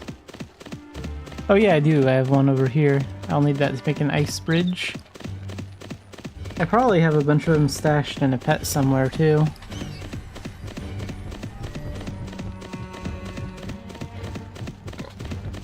It'll be real nice when I get my hands on some warding candy doing these Idia runs.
Alright, so that's the next rank.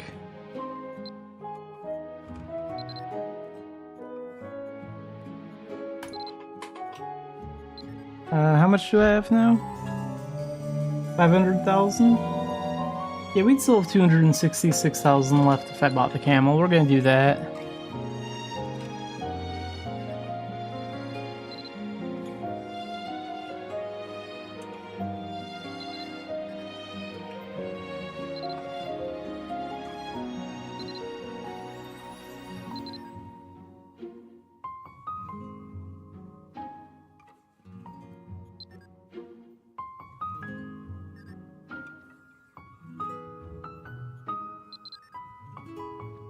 They have Vale's vodka here.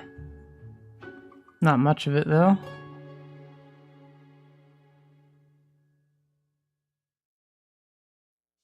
I don't know if I want to go all the way back to Quilla for that.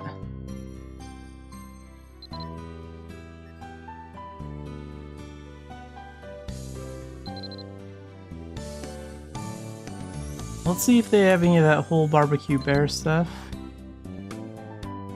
E-man.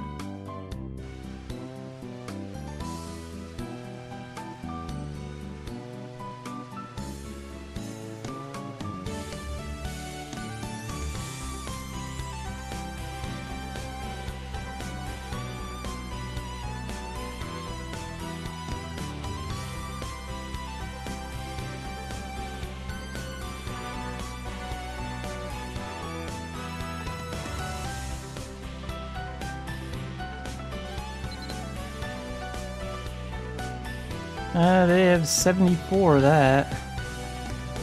That's worth a lot in Core Village. Hang on. Let's pull out this. He's our commerce partner with the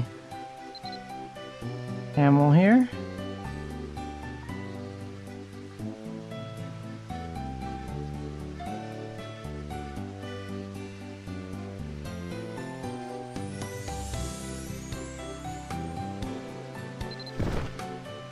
Buy everything they have, and we'll buy some of this too.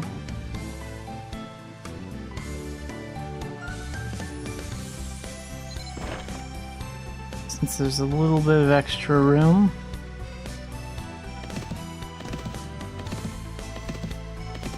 I forget how long my partner has. 3 hours? I guess I could keep them summoned.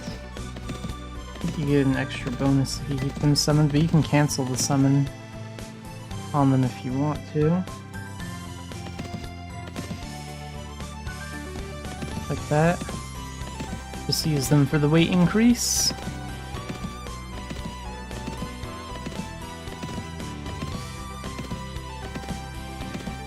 We're just gonna head straight for Cobb and then head over to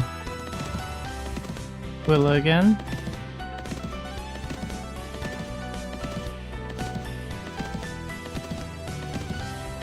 Oh, that ship leaves at 9 p.m., doesn't it? Crap, I'm gonna miss it just by a little bit. Sheep wolves are in the area. Is it 9 p.m. or 9:30? I don't remember. If it's 9:30, then I'll have enough time to make it. I think.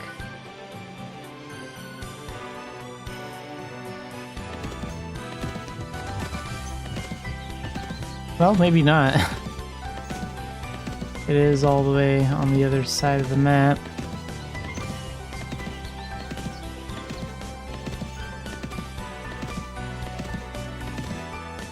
Yeah, we're not gonna make it. That's too bad. I'll have to wait for the next ship time, so it'll take a while. But that's okay. Maybe I should have gone for the one in Philia instead. Not that it matters that much. I think the ship times are the same, like the departures are the same at every port. So it doesn't really make any difference.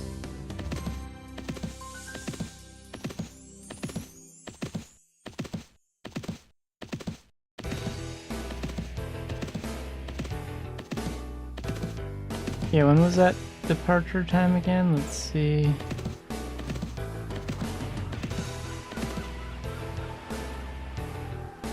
Yeah, 9 p.m., so...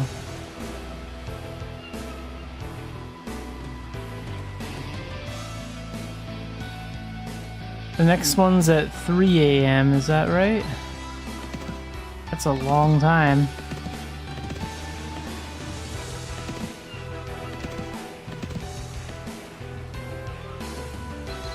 So the next boarding is at 1 a.m. I guess we'll have to wait around for it.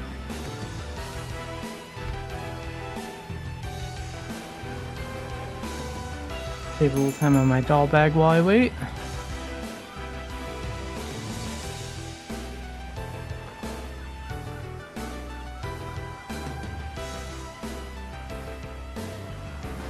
everything I want to reforge since I have those tools?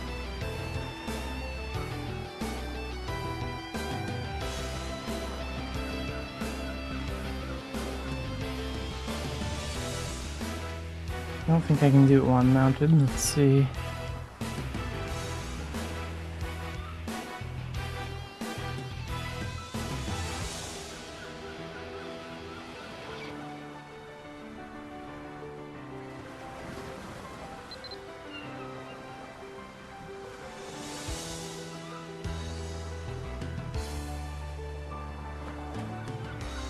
I can't use it on that.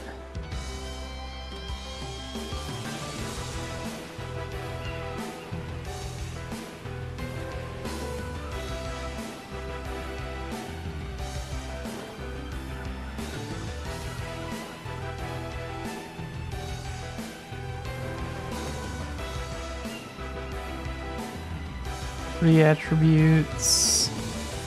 Three attributes.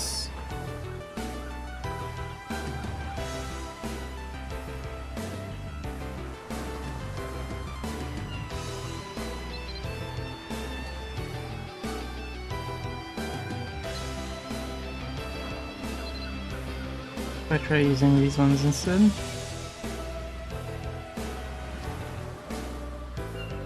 Or maybe it's just because it was equipped.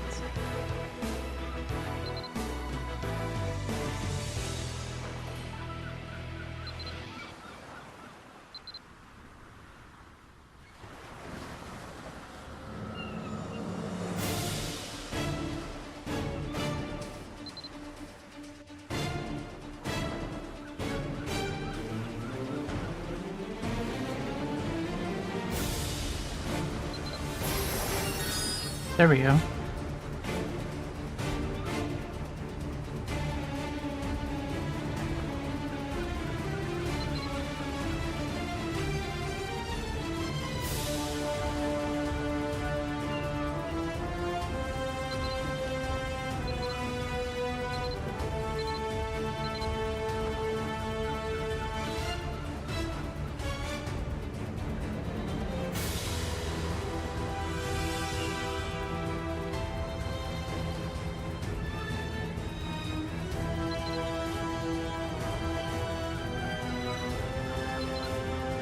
Okay, so when I see the attributes I want, I can apply it.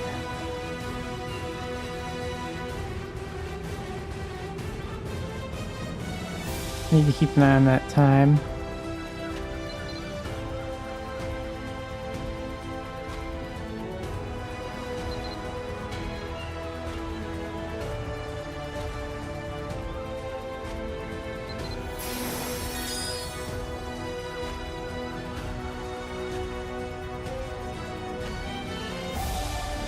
See, now this is good. This is a strength increase, but the ranged attack thing doesn't really do me a lot of good because I'm a giant. I can't use... Well, unless that applies to other ranged attacks like guns and shurikens and crap. I don't know if it does.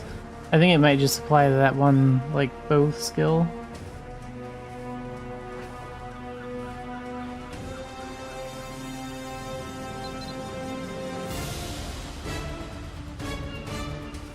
MP, stamina, will, Dorcha conversion, stomp.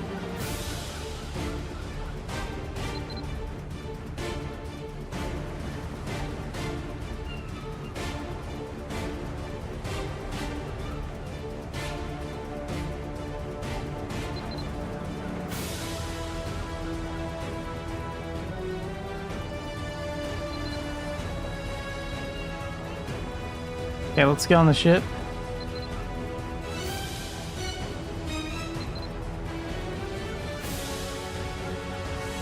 I don't want to miss my chance.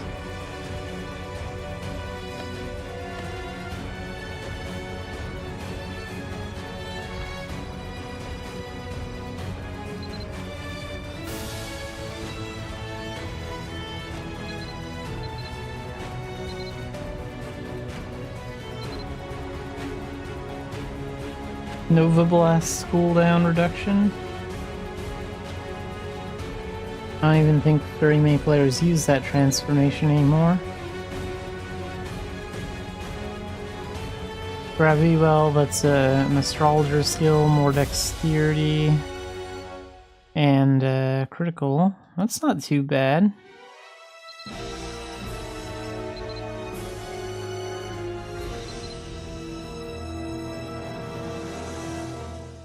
Movement speed increase, luck increase, explosive resistance. That one's good. We should apply these.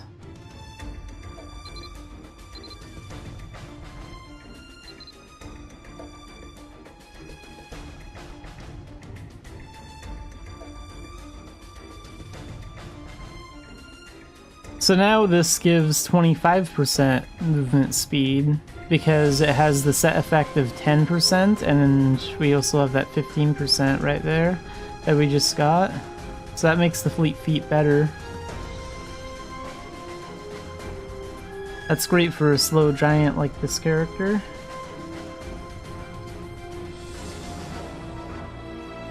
Put those on.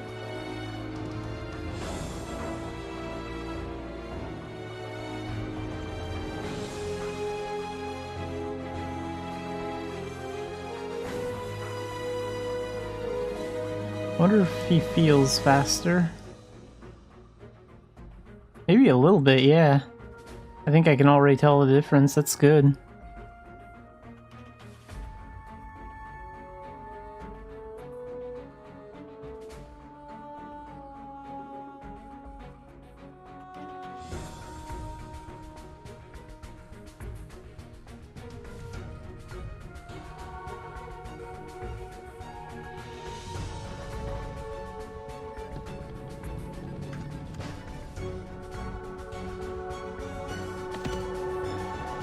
Like, hang on, if I switch gear to something like this, my movement speed is like this, and if I go back to my fleet feet, yeah, I can see the difference. Wow, that's actually pretty good. I like that a lot. Since I use this heavy gear a lot for, like, veteran dungeons and other in-game stuff, I should give this some good reforges too.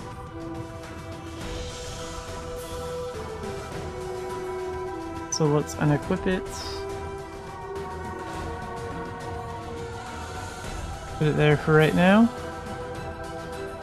Got some time to work on that.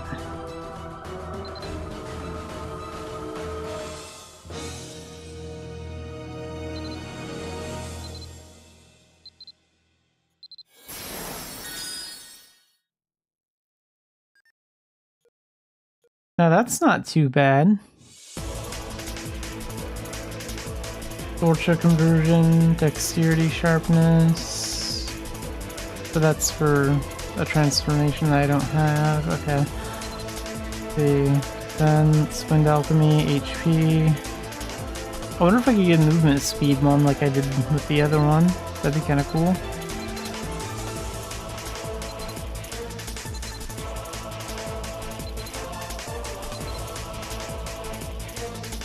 Shooting rush damage, Vivis casting speed, a puppetry thing.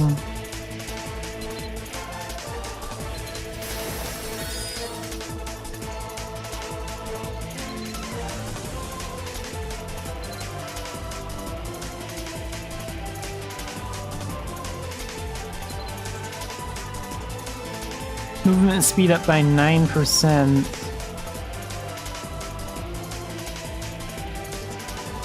Luck goes up, and also shooting rush attack speed. That's actually not that bad. Like, the chances of me lucking out and getting a perfect level 5 on the movement speed again is, I mean, I might draw it again eventually, but it's still pretty low. I got pretty lucky with rolling that with the fleet feet. No, I'll take this one. This is actually pretty reasonable, I think.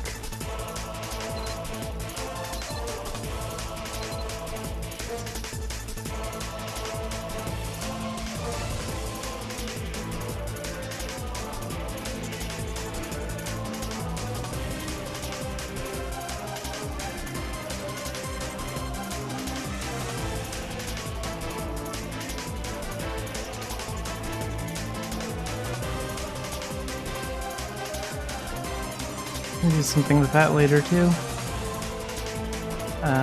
But not right now because we're almost to the spot.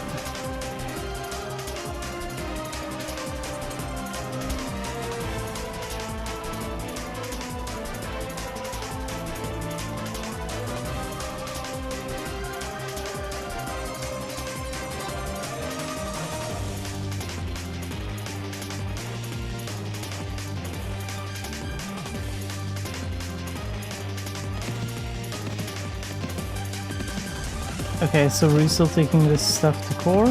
Yeah, that's the plan.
Okay, that stuff has been sold, so what do we have here? Nice, we're pretty close. Bronze 1 is definitely possible.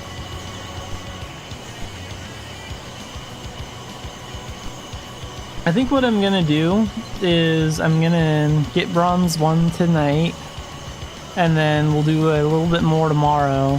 And I want to hit Silver 4 tomorrow, probably. I think that's gonna be the goal. We're gonna try and do that.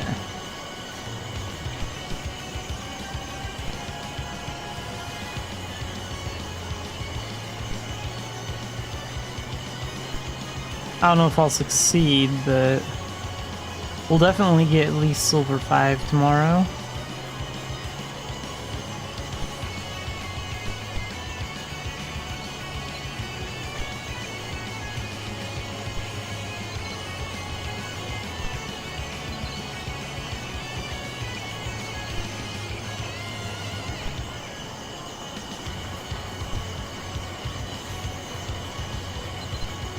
Let's go to... How about Tur? It's been a while since I've been around from Tur.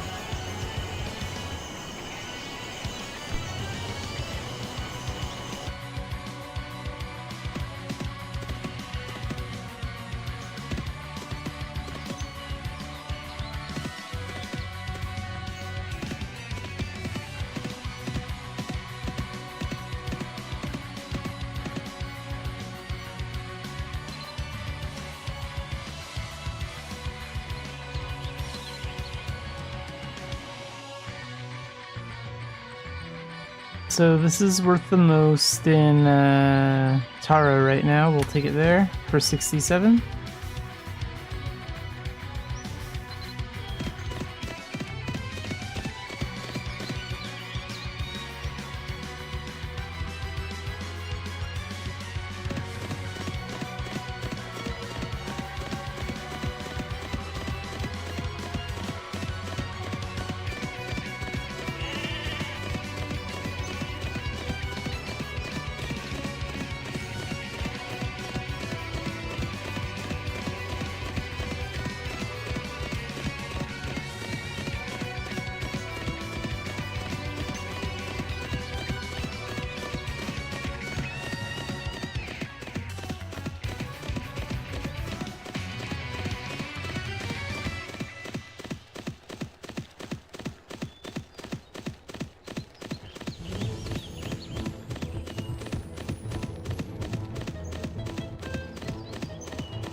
There it is, bronze 1.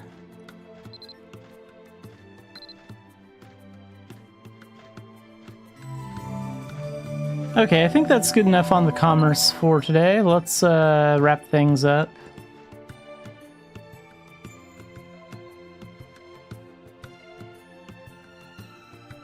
We're going to do a lot of commerce tomorrow as well. I want to get a good start on this season because I definitely plan on making it to Challenger, and I know there'll be some days where I'll probably be busy or get a little lazy on doing commerce, so to make sure I have enough time to get to Challenger, I'm going to get a good head start on it.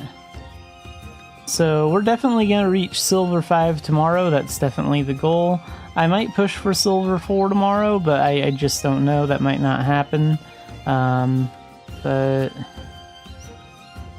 we'll get there. We'll get it done. Like, this goes on until February 4th, so we have a lot of time.